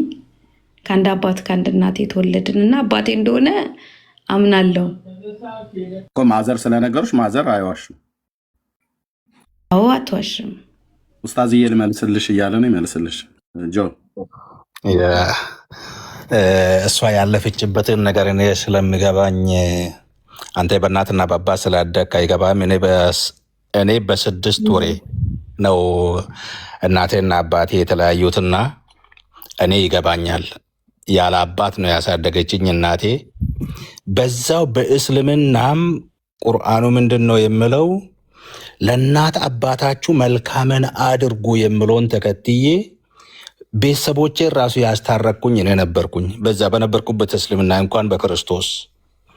ስለዚህ አሁን ልልሽ የምፈልገው ነገር ምንድን ነው? አንደኛ በህይወት በመኖራቸው እድለኛ ነሽ። ምንም ባታደርግላቸው ይቅርታቸውን ተቀብለሽ መጽሐፍ ቅዱስ ሲናገር እንዲህ ይላልና ቢቻላችሁስ በእናንተ በኩል ከሰው ሁሉ ጋር በሰላም ኖሩ፣ ተወዳጆች ሆይ ራሳችሁ አትበቀሉ፣ ለቁጣው ፈንታ ስጡ እንጂ በቀል የእኔ ነው፣ እኔ ብድራቱን እመልሳለሁ ይላል ጌታ ተብሎ ተጽፏልና ብለው በሮሜ ምዕራፍ 12 ቁጥር 18 እና 19 ነው ያነበብኩኝና ቢቻላችሁ አባትነቱን ቢቻላችሁ በእናንተ በኩል ከሰው ሁሉ ጋር ስል ይሄ ሰው በስጋ አባትሽ ነው፣ ልጄ ብሎሽ መጥተዋል። ከእናትሽ ጋር በተጣላው ነገር አንቺን እናትሽ በነገረችሽ ነገር ነው ልብሽ ይራቀውና ይሄ ሰው ዛሬ ጌታንም ባያቅ አባትሽ ነው፣ አስገኝቶሻል። አባትሽ ሆኖ ያስገኘሽ የተጣላው ከእናትሽ እንጂ ከአንቺ ጋር ስላይደለ አትበቀሉ፣ ብትበዳይ ራሱ አትበቀሉ። ይሄንን ቃል አስተምሬ መጥቼ ነው ልጄ ጥርሴ የወለቀው 2017። ይሄንን መክሰኞ ቀን አስተምሬ አትበቀሉ፣ በቀል የእኔ ነው፣ ብድራቱን እሰጣለሁ ይላል ጌታ የምለውን አስተምሬ መጥቼ በዛው ከምሽቱ ወደ 5 ሰዓት አካባቢ በዚህ በፈረንጆቹ ልጆች ተጣሉ ተብሎ ከትምህርት ቤት ተደወልልኝ። ሲሄድ ይሄ ቴምፒቴሽን ነው፣ እግዚአብሔር ልፈትነኝ፣ ጠዋት ያስተማርኩትን ትምህርት የተገብረዋለሁ አልተገብረውም የምለውን ነገር ሊያሳየኝ ነው ያደረገው ብዬ ባደረግኩት ሙስሊሞቹ ተሰባስበው ሽምግልና መጡ እኔ ጋ። ይሄንኑ ቃል አስተምሬ ማታም ይሄንኑ ነገሪያቸው ቁርአን ላይ ቢሆን አሲኑ ቢሲኒ ጥርስን የሰበረው ጥርሱን ስበረው፣ ወልዐይኑ ቢልዐይኒ አይንን ያጠፋ አይኑ ይጥፋ። በእስልምና እንደዛ ነበር። አሁን ደግሞ አልችለውም አምላኬ አትበቀሉ ይላል ብዬ በነገርኳቸው ክርስትና ከሆነ እንደ ሁሴን ነው ተብለው ኖርማል ስሜ ሁሴን ነውና ክርስትና እንደ ሁሴን ነው በእኛ ሽምግልና ውስጥ እሱ እስካልመጣ ድረስ እስከመባል ድረስ እግዚአብሔር ፍቅር የሰጠኝ በዚች ቃል ምክንያት ነው። ስለዚህ አባትሽ ዛሬ በህይወት አሉ። ልጄ ልልሽ ይፈልጋሉ። ደውለሽ አባዬ ሰላም ነው እኔ እኮ ልጅህ ነኝ ብትያቸው የሚያገኙትን ደስታ ልክ አዲስ ሰው ወደ ጌታ እንደመጣ እግዚአብሔር ራሱ ደስ ስለዋልና ያለፍኩበትን አባቴን እየተንከባከብኩት ነው የሞተው። እኔ በ6 ወር የተፋተው አድጌ ቁርአን አስተማሪ ከሆንኩኝ በኋላ ነው ተታርቀው ቤቴ እንኳን እየመጡ ተቀብያቸው ያረፉትና አንቺ ዛሬ በጌታ ነሽ። ጌታሽ ደግሞ ይቅርታ አምላክ ነው። ምንድነው ያላደረግነውን ነገር አድርገውልን ያንን ነገር አምነን እንድቀበል ያደረገው ጌታ በይቅርታ እንድትቀበያቸው ይፈልጋልና ይሄንኑ ለመናገር ፈልጌ ነው። ይቅርታቸውን ተቀበያቸው። ልጅህ ነኝ አባቴነ ብትቺ ከእናትሽ ረጋ ራሱ ብታስታርቂያቸው ወደ ጌታ ለመምጣቱ ራሱ ምክንያት ትሆኛለሽ ብዬ ተስፋ አረጋለሁ። ተባረኩልኝ። ይቅርታ በዚህ ላይ ለመጨመር እናቴ የለችም፣ አሁን በቅርብ ጊዜ በህይወት የለችም። እሱ ደግሞ ኦልሬዲ ትዳር ይዞ ልጆች አሉት። ታስ ሎንግ ታይም ይሄ የሎንግ ጊዜ ነው የነገርኩት አሁን እዚህ እና ተለያይተው የራሱን ትዳር መስርቶ ልጆች አሉት ምናምን እና እኔ እንኳን ወደ ውጭ ከመጣ ኦልሞስት ከ15 ዓመት በላይ ይሆናል እና ያን ጊዜ ያየሁት ነው በህይወት በአካል እና ብሄድም እንዳልኩክ ምንም ሴንስ ለሌለኝ እሱም ስለማይጠየቀኝ ግን ያው ትሰማለ ማለት ባታቅም በቃ የሆነ ከሌ መጥቶ ነበር ምናምን ተብሎ የእናታችን ለቅሶ ጊዜ መጥቶ ነበር እያለቀሰ ነበር ምናምን ሲሉ እሰማለሁ፣ ይሰማኛል። ግን በቃ ውስጤ ያዝናል ሴንሱን ስለማላቀው ማለት ነው። እና እሱ ልል ነው። የት ሀገር ነው የምትኖሪው እህታችን? አሜሪካ ነው የምኖረው። አባትሽ የት ነው የሚኖሩት? ገጠር ነው ወይስ ከተማ? አዲስ አበባ ከተማ ውስጥ። አዲስ አበባ ነው የሚኖሩት። ከወጣሽ ጊዜ ጀምሮ ደውለሽላቸው ታውቂያለሽ? አላውቅም። 15 ዓመት። አዎ እሱም አይጠይቀኝም፣ እኔም አላውቅም። አይጠይቀኝም እኮ አሁን እሳቸው ከኢትዮጵያ ወደ አዲስ አበባ ማነው ከአዲስ አበባ ከኢትዮጵያ ወደ አሜሪካ መደወል የሚችሉበት አቅም አላቸው? አይ የላቸው ማለት አቅም አይ ቲንክ ሶ። እኔ ብዙ ስለማልቼክ ስለማላረግ ኢንተርናሽናል ኮል ስለሆነ ገንዘብ ያስከፍላል። አንቺ ስልካቸውን ታውቂዋለሽ? ኧረ በፍጹም እኔ እኮ ግንኙነት እኮ የሚባል የለኝም። እኔ መጥተው ምን አሉሽ? ያኔ ልትወጪ ስትይ ልጄ ልትሄድ ነው ምናምን ብሎ የት ያሳደገኝን አባት ነው ዛሬ ልጄ የሚለኝ ብዬ ነው በቃ ያልኩት። እና ጎረቤቶች ናቸው ኧረ እባክሽ ምናምን ብለው ራሱ ዝም ብዬ ሰላም ያልኩት ማለት ነው። እሳቸውን ማለት እሳቸው እንግዲህ አባትሽ መሆኑን እናትሽ ኦልሬዲ ስለነገሩን ሶሪ እንግዲህ በእናትሽም የህይወት እልፈት ምክንያት ዛሬ ባይኖሩም ማለት ነው። ግን ደግሞ ፋዘር አሉ እና ምንም ይቅርታም አልጠየቁሽም? ከዛም በኋላ አንቺን ለማግኘት እንደው ተጸጽተውም ቢሆን እንኳን ይቅርታ ለመጠየቅ ምንም ሊያገኙሽ የሚችል መንገድ የለም? በፍጹም ሲጀመርም ውጭ መጣች ስለተባለ እኮ ነው እንጂ እኮ እዛ ኖር ያለው እኮ በፍጹም አላቅም። እኔ ከዛ በኋላ እህቴ ጋር ልታሳድገኝ እህቴ ጋር ወሰደችኝ። ከዛ በኋላ ምንም አላቅም እኮ አሁን ውጭ መጣች ስለተባለ ነው የመጣው። ሊፈልገኝም አይችልም ነው። ኦኬ ኡስታዝዬ ነግሮሻል። እኔ ከሱ የተለየ የምነግርሽ ነገር የለም። በሱ በተናገረው ላይ ግን ተጨማሪ የምነግርሽ ኤርሚ አንዴ እንትን ይላል። ይቅርታ እኔ እንትን አላልኩም እና የአባትነት እንትን ስትል ግን አንድ ነገር ልበል። ምናልባት ከእኔ እንትን ከወሰደች እኔ የ2 ወር ተረግዤ ነው አባቴ የወጣውና አላውቀውም ነበረ። አላሳደገኝም፣ ያለ አባት ነው ያደግኩትና ከዛ አንፃር ይብን እኔ በ7 ዓመቴ ነው ሰው ቤት የገባሁት። እናታችን የምታበላን አታ እኔ ሰው ቤት ተቀጥሬ ነው ያደግኩት፣ ሰው ቤት ነው ያደግኩት። ግን የሚገርምሽ ነገር 13 ዓመት እንደዛ ሲሞላኝ አባቴን ለመፈለግ ሙቷል ተብሎ አክስቴ እድር በልታለች። አሁን አክስቴ አባቴ ቢሞት እድር አትበላም፣ ተቀብላ በልታለች፣ ሙቷል ተብሎ ማለት ነውና እንደዛ ነው ያደግኩት እኔ። ግን በጣም ማለት ያለ አባት ማደግ ህመሙ ስሜቱ ለነግራችሁ በጣም ከባድ ነው። በትምህርት ቤት ይሸማቀቃለሁ እና በጣም ያስከፋል። አውቀዋለሁ ህመሙን፣ ያሳዝናል። ግን የቂም ሰው መሆን በጣም ጉዳት አለው። ካንቺ አልፎ እሱን ትጎጂዋለሽ ማለት ይቅር አለ ማለት ከራሳችን አልፎ ለዛ ሰው ቁስል ነው የምንሆንበት። በራሴ ጥፋት ነው እያለ የጸጸት ሰው እንዲሆን እናደርጋለንና እኔ በራሴ መንገድ ያው ከሀገር ወጣሁ ማለቴ በረሃ ገባሁና አባቴን ለማግኘት ብዬ ከቤተሰብ ተደብቄ በረሃ ገባሁ። ለ3 ዓመት እንደዛ ቤተሰቦች አያውቁም። በቃ እሷም ሙታለች ወጣ ነው የተባልኩት። እና ቋራ የሚባል ገብቼ ቋራ እየሰራሁ አባቴ ያለበትን መንገድ ፈልጌ ሳገኝ ሱዳን ጠረፍ ሄጄ ነው አባቴን ያገኘሁት። ያውም አባቴንና ጌታን አንድ ቀን ነው ያገኘሁት። እና የሚገርምሽ ነገር በአባቴ ለአንድ ቀን እንትን ነው የምፈልገው ገባሽ? እኛ ከምንጎዳው በላይ እነሱ በጣም ነው የሚጎዱት። እንደዚህ አይነት ሰዎች ህመሙን እነሱ ጋር ስትቀርቢያቸው ነው የምታውቂውና እኛም ባለማሳደጉ ይጸጸታል፣ ያዝናል። ልጅ እንዳለው አያውቅም። ደውዬ አባቴ ስለው እኔ እኮ ልጅ የለኝም፣ በተለይ ሴት ልጅ የለኝም፣ አንድ ወንድ ልጅ እንዳለኝ አውቃለሁ፣ እሱም ሞቷል ብዬ አስባለሁ። ምክንያቱም ቆይቷላ፣ የቆየ ነገር ነው። እናቱ ሲሞቱ አልመጣም፣ አባት ሲሞት አልመጣም። ገብቷቸዋል። ወጥቶ ነው የቀረው በዛው በውትድርናም በምን ምክንያትና ያ ስሜቱ ግን ያንን የሚጽናናበት ያደረገው ምን ነበረ? ጌታን ማወቁ። ለካ ጴንጤ ነው፣ ጌታን አውቋል በዛ ውስጥና ጌታ ያጽናናዋል ሁሉ ጊዜ። እና ያ ነገር ምንድነው የተፈጠረው? እኔ ሄድኩኝ 2008 ነው አባቴን ያወቅኩት። 2008 የምድሩንም የሰማዩንም አባቴን አንድ ቀን አወቅኩት።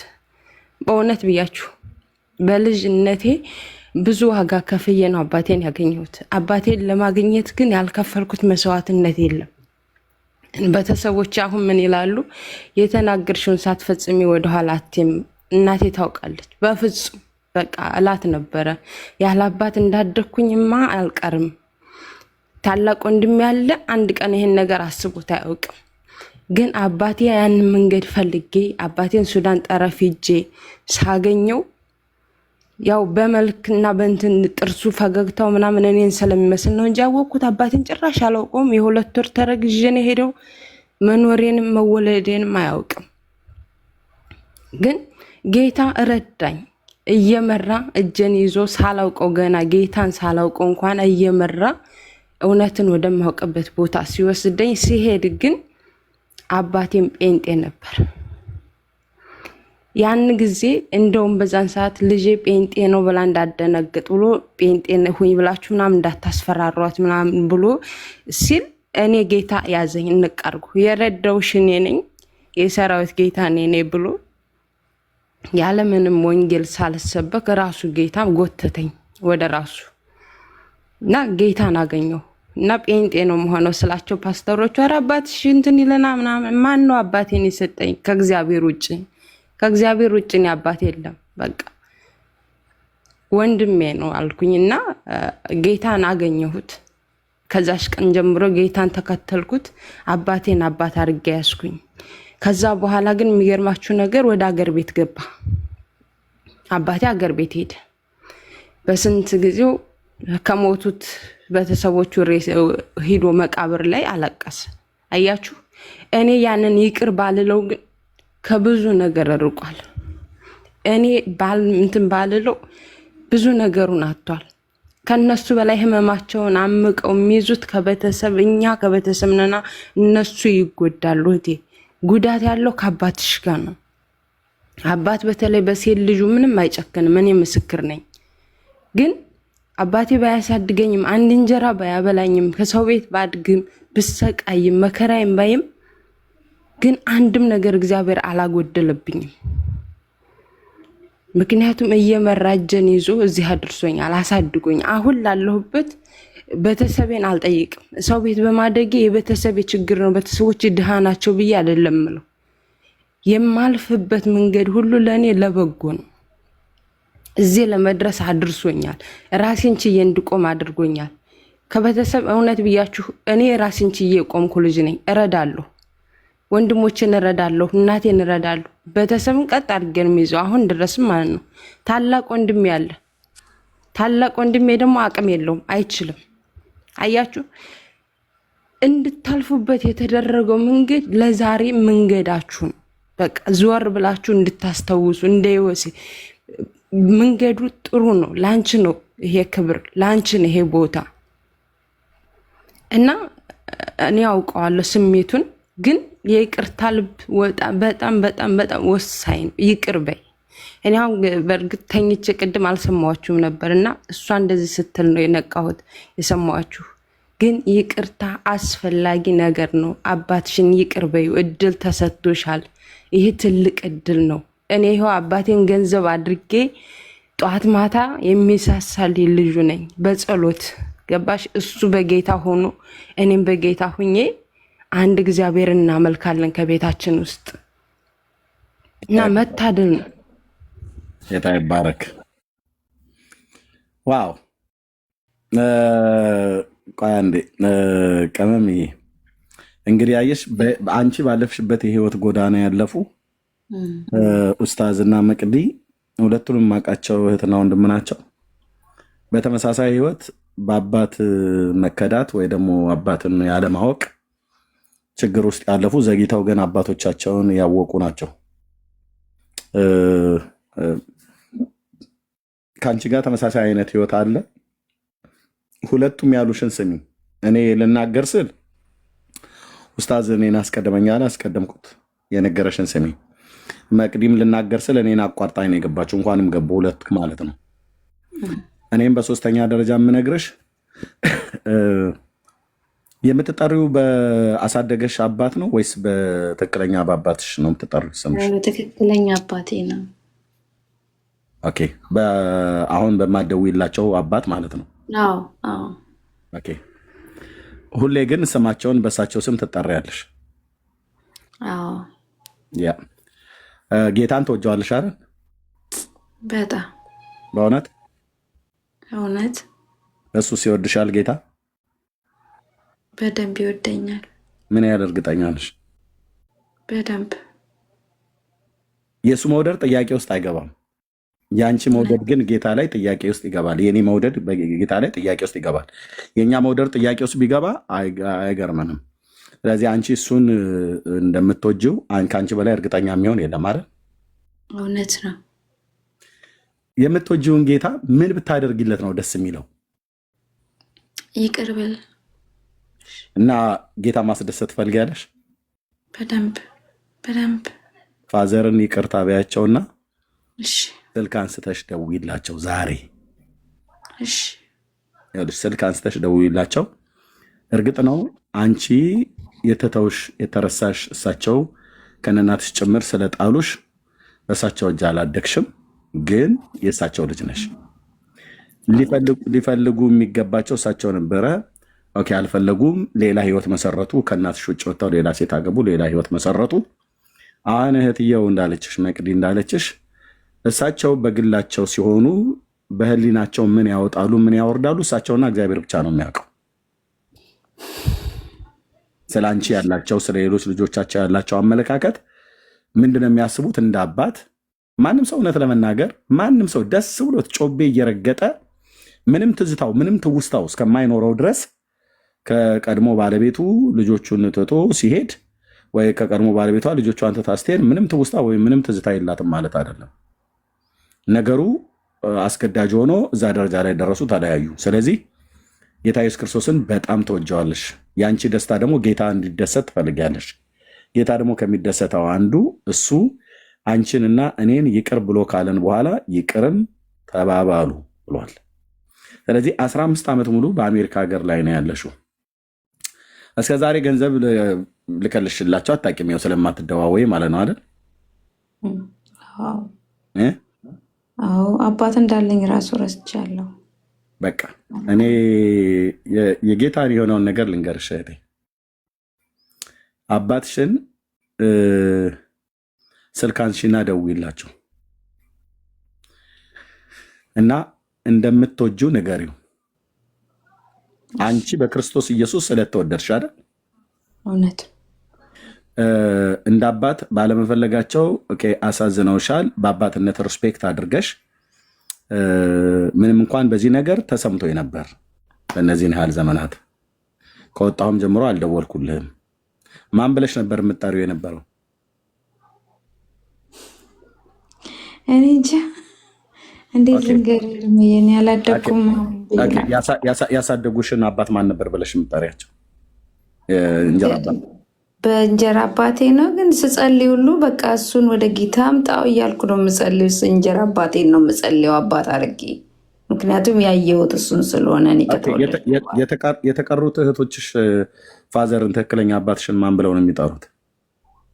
በኖርማል ስሙ ነው የሚጠሩት። ምክንያቱም እነሱም ያው ስለተለያየን አትሊስት እነሱ ትንሽ ያውቃሉ፣ እኔ ነኝ የማላውቀው።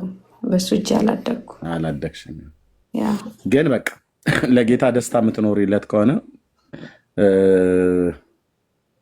እግዚአብሔር ይቅር በማለት ደስ ይሰኘዋል አይደል? ይቅርታ በመጠየቅ በቃ የእውነት ለመናገር ምንም ትዝታው አይሰማኝም። እንደ አባት ያሳደገሽ ነገር ስለሌለ ትዝታው የለሽም። ግን ደግሞ በስሙ ግን የምትጠሪበት የእሳቸው ስም ስለሆነ ስሟቸው በተጠራ ሰዓት ላይ ሁሉ ትዝ ይሉሻል አይደል? አዎ ነው። አሁን ምንድነው ቅመምዬ፣ ጌታን መዋሸት አይቻልም ማለት እውነት ነው። ልትዋሸዋች እኛን ምናልባት ልትዋሽኝ ትችላለሽ። እኔ አንቺን፣ አንቺ እኔን፣ እዚህ ያለን እርስ በርሳችን ልንወሻሽ እንችላለን። እንወሻሽ በለን ካልን ማለት ነው። እንድንወሻሽም ደግሞ አይነግረንም። በኤፌሶን መልክ መጽሐፍ ምዕራፍ 4 ላይ እርስ በርስ ብልቶች ሆነናልና እውነትን ተነጋገሩ፣ ውሸትን ማስወግዱ ይላል። ስለዚህ እውነትን ስናስወግድ ውሸትን ስናስወግድ ለእውነት እንኖራለን ብለን ካል አውጥተሽ ይህንን በደሉኝ፣ ይህን እንደዚህ አድርጉኝ ምናምን ነገር ብሎ የሚል ነገር ባይኖርም ግን በአባትሽ ላይ ልብሽ ቅር ተሰኝቷል። ምንም ጥያቄ የለውም። ይህንን ነገር ይዘሽ ግን አይ እኔ ምንም እኮ እኔ ማለት እኔ ትዝም አይሉኝ ምናምን ነገር ብሎ የሚለውን ነገር ታዩ እርሹ በእኛ ፊት እንደዛ ብለሽ ብትይ በቃ ዝም ብለን እንደ ባለአእምሮ እንስማምሽ ብለን ካል እንሰማሽ እንችላለን። ግን እንደ መንፈሳዊ ግን እንስማሽ ግን ብዬ ካልኩሽ ስሰማሽ ምንም እንኳን እንደዛ ብለሽ ብትይ እኔ ትዝታው የሚለብኝ ምናምን ብለሽ ትይ ግን በአባትሽ ላይ ግን ልብሽ እንደከበደ በደንብ ስለማቅ ነው ለዚህ ነው የጠየኩሽኝ። እና የእውነት ጌታ እስከዛሬ ድረስ አሳድጎሻል። እሳቸውም ይህንን እድል አግኝተው ባያሳድጉሽም ጌታ ግን አሳድጎሻል። ቤተሰብ መስርተሻል አይደል? አሁን በአሜሪካ ሀገር ልጆች አሉሽ? ወላጅ ባለቤት አለሽ? ባለቤት ኢትዮጵያ ነው፣ እኔ እዚህ ነኝ ያለሁት። ልጆች ወልዳችኋል? አልወለድንም ገና። ጌታ እግዚአብሔር ፕሮሰስ አድርገሽ ባለቤትሽን ታመጫለሽ ማለት ነው። ኦፍኮርስ ያስ ያ ነገርሽ እንዳይያዝብሽ እህቴ። ምክንያቱም ነገርሽ የሚያዝበት ነገር በፋዘር ላይ ልብሽ ከብዷል። ልብሽ መክበዱን ከሚያሳውቀው ነገር አንዱ 15 ዓመት ሙሉ በስማቸው የምትጠሪበት አባትሽ፣ እውነተኛው ኦሪጂናል የሆነው አባትሽ፣ የአብራኩ ክፋይ የሆንሽ አባትሽ እሱ እንደ አባት ባያሳድግሽም እንደ አባት ባይፈልግሽም እናትሽን ገና እርጉዝ ሆነሽ ሳለሽ ትቶሽ ሌላ ሴት ሄደው አግብተው አዲስ ህይወት ጀምረው እንደ አባት ባያሳድጉሽም ግን ወላጅ ነውና የተገኘሽበት ዘር ነውና የተገኘሽበት አብራክ ነውና የወገባቸው ፍሬ ነሽና የእሳቸውን ስሜት ግን አልተረዳሽውም፣ አላገኝሻቸውም ማለት አግኝተሽ አላወራሻቸውም። ምን ነበረኛን ለመተው ምክንያት የሆነ እናቴን ለመተው ምክንያት የሆነ ምን ነበረ እስኪ ንገረኝ ብለሽ በአባትም ይሁን ወይ ዳዲ ወይ አባዬ ብለሽ ጠርተሽው አልጠየቅሽው። እሳቸው ይህን ነገር ለማውራት ከአንቺም ጋር እድሉን አላገኙም። ስለዚህ እውነተኛ ስትሆኚ ልብሽ አዝኗል። ይሄንን ነገር ልክ ወንድሜ ኡስታዝ እንዳለሽ ጆዬ እንዳለሽ መቅኝ እንዳለሽ ይቅር በይ። ይቅር ማለቱን ደውለሽ ይቅርታ ጠይቂያቸው። በጌታ ፊት ልንገርሽ፣ በሕያው ጌታ ፊት ስራ ትሰሪያለሽ አይደል? አዎ ስራ ስለምትሰሪ ለፋዘር መገዛት ያለበትን ነገር ገዝተሽ ስጫቸው። አወል ልብስ መግዛት ካለብሽ በደንብ ግዢላቸው። እሺ በደንብ ቀያሪ ልብስ ብቻ ያው አዲስ አበባ ውስጥ ስለሚኖሩ እሳቸው መደረግ ያለበትን ነገር እንደ ወላጅ ያንን ስታደርጊ ምን እንደምታደርጊ ልንገርሽ። የእግዚአብሔር ርኅራሄ፣ የእግዚአብሔር ቸርነት፣ የእግዚአብሔር በጎነት ይሄን ስታደርጊ ደግሞ አይምሯቸውን እንዳይጸጽታቸው በጸጸት ወይኔ ብለው እንዳይሉ እና አድርጊላቸው። አባት ነው፣ በቃ አባት ናቸው እሳቸው። ለአንቺ ባያደርጉምና ባያሳድጉሽም ያንን በደል ሳትቆጥሪባቸው አንቺ የክርስቶስ ልጅ ነሽና ጌታ ደስ የሚሰኝበት ይሄ ነው። ገንዘብ ላኪላቸው። የምትገዥላቸውን ልብስ ከፈለሽ በሰው በኩል ወይ ራሳቸውም እንዲገዙ አድርገሽ ገንዘብ ላኪላቸው። እናም እንዲመርቁሽ ንገሪያቸው።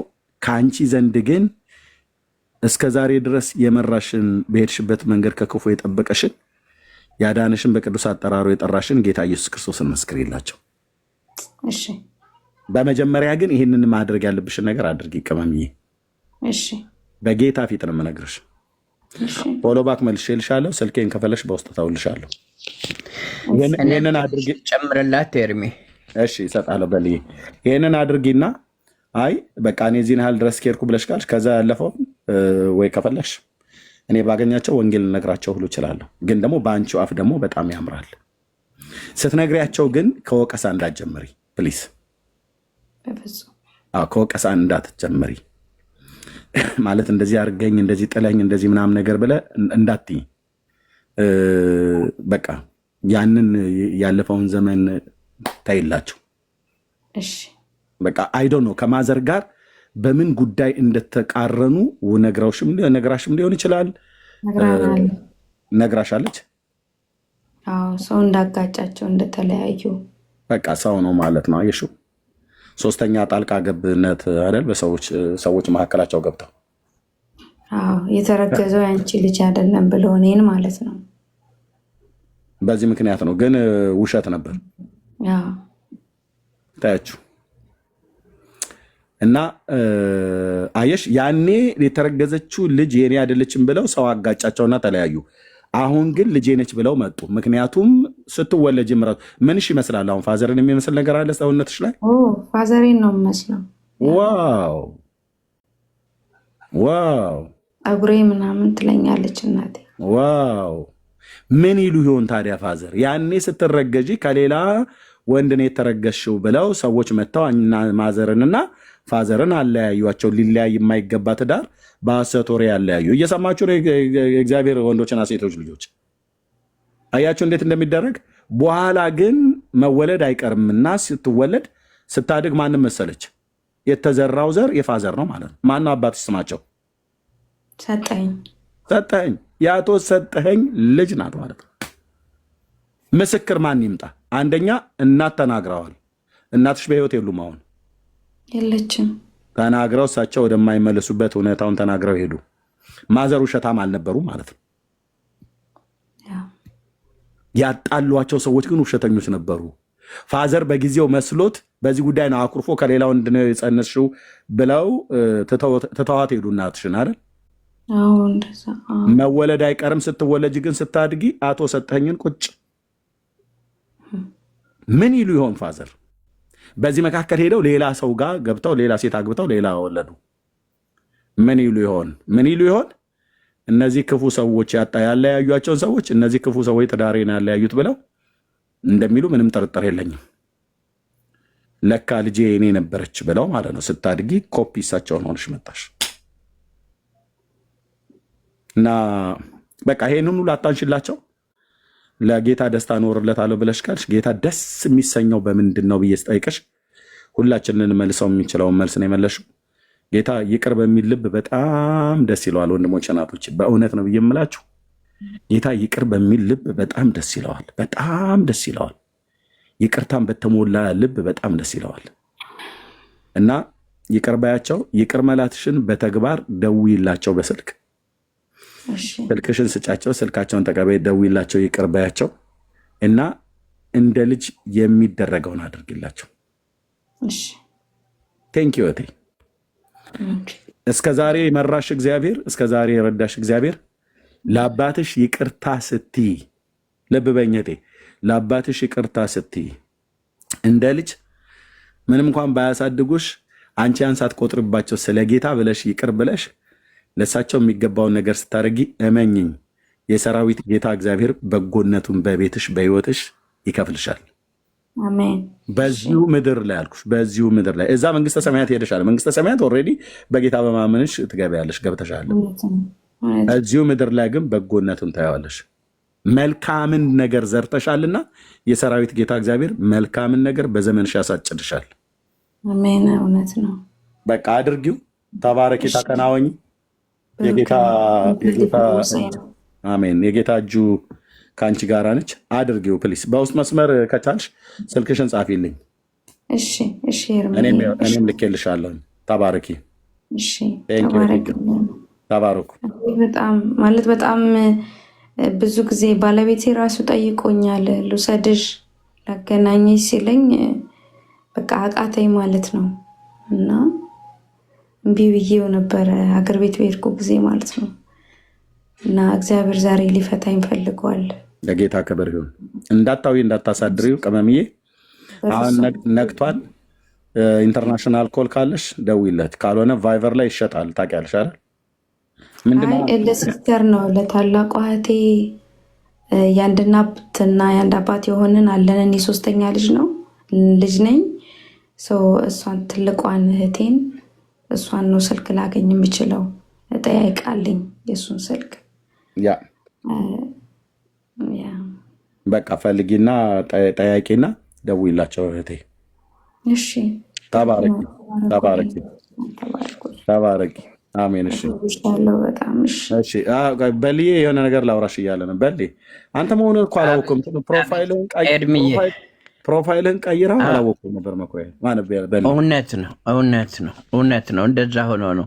እኔ ደግሞ አንድ የምወደው በዚህ በቲክቶክ ቻናል ላይ ነምበር ዋን የምወደው ሰው ኤርሚ ነው አልኩኝ እና አንድ ኢሊያ የሚሏት ደግሞ ሐሰተኛ ነቢያቶች ላይ የምትሰራ ልጅ አለች። ሁለታችሁን ነው በጣም የምወደውም እናንተን አይቼ ነው ማለፍ የማልችለው እና እናፍቃለሁ። ስጠፉም ያው ቫኬሽን ላይ እንደሆንክ ሌላም እሰማለሁኝ እና ስትመጣ ይኸው ቅባት ሁሉ ጨምሮ ነው የመጣው። በእውነት በደንብ ሰምቻለሁኝ። ስለ ኃይለ ሥላሴም ስለ ሌላም ልናገር ፈልጌ እንዳውም ልገባ የነበረው ስለ ኃይለ ሥላሴ ስታወራ ነበር። አሁን ወደኋላ አልመልስም። እህቴ ስላለችው ነገር ነው መናገር የምፈልገው። እህቴ አባቷን በልጅነቷ ስላጣች ያገኘችው ነገር አለ። አንድ ማጣት ትልቅ ነገር አስገኝቷታል። አሁን እሷ ምናልባት የእንጀራ አባቷን እንደ አባት ቆጥራ አድጋ ይሆናል። ነገር ግን ሲንከባከባትና ሲያሳድጋት የኖረው እግዚአብሔር እንጂ ሰው አይደለም። እኔ አባቴን ለተወሰነ ደቂቃ ነው ያየሁት። አባቴ እናቴን በጣም አቢዩስ ሲያደርጋት ስለነበረ አዲስ አበባ ኮልፌ ተወልጄ በእናቴ ጀርባ ደብረ ዘይት የሚባል ሀገር እዛ ወስዳ ነው ያሳደገችኝ እና እዛ ከአፈር ላይ ሲጫወት የ3 ዓመት ልጅ ይሆናል ምናልባት በደንብ በውሎ አላቀውም። መጥቶ የሆነ ዳቦ ሰጥቶኝ ሲሄድ መልኩ ትዝ ይለኛል። የህፃንነት ትዝታ ደግሞ በቀላሉ አይጠፋም። ከዛ በኋላ ወደ ጅማ ምናምን ለስራ ሄዶ በዛው አረፈ ብላ እኔ እናቴ ብቻዋን 3 ልጆች እንጨት ሸጣ እንደ አህያ ወገቧ ተመልጦ በብዙ ችግር ነው ያሳደገችኝ እና የእሷ ዘመዶች 40 ጋሻ መሬት ነበራቸው። ነፍታራሪ ተፈራ ገነሜ፣ ደጃች ገነሜ ፎቅ በማለት ሁሉ የሚታወቅ ትልቅ ታሪክ አለ። የእሳቸው ሚስት ደግሞ ምትዋብ በየነ ትባላለች። በጣም ትልቆች ናቸው። በእግዚአብሔር ላይም በዓለም ላይም ጥላቻ ይዤ ነው ያደግኩት። አንዱ ተትረፍርፎት ይኖራል፣ ሌላው እየተቸገረ ይኖራል። ለምንድን ነው ይሄ እግዚአብሔር እንዴት የሚያዳላ ነው ምናምን እል ነበር። ግን ሳላውቀው እህቴም እኔም ያተረፍነው ነገር ምንድን ነው? የማይሞት አባት እሱ ነው ለካ በኋላ ውሎ አድሮ የደረስኩበት ነገር። በቃ እኔ አሁን እግዚአብሔርን እኔ በጣም አሁን በእድሜ ገፍቻለሁ፣ ከ65 ዓመት በላይ ሆኖኛል። ነገር ግን እግዚአብሔርን የሚለው አባባ ነው የምለው። አባቴ ንጹሕ ብቻውን አባቴ እሱ ነው። ምክንያቱም ሳላውቀው ያው ለተወሰነ ደቂቃ አይቸው ነው አባቴ የሞተው። ስለዚህ አባባ የምለው እውነተኛ ምድርና ሰማይን የሰራ አምላክ ፈጣሪ አባባ ብዬ በሱ ያለፍኩትን ነገር አሁን ብጀምር ተርክ ያልጨርሰው። እኔ ጥይት 50 ክሊቨር ጥይት ከአይሮፕላን ላይ ተተኩሶ እንደ ዝናብ እየዘነበብኝ አቧራ ሳይነካኝ ወጥቻለሁ። እኔ በመርከብ ከጅቡቲ ሳውዝ አፍሪካ ገብቼ ከኔልሰን ማንዴላ ጋር ታስሬያለሁ። ኬፕታውን ፖልስሞር ማክሲመም ፕሪዝን የሚባል ቦታ። መርከቡ ላይ ብዙ ሞት አምልጫለሁ።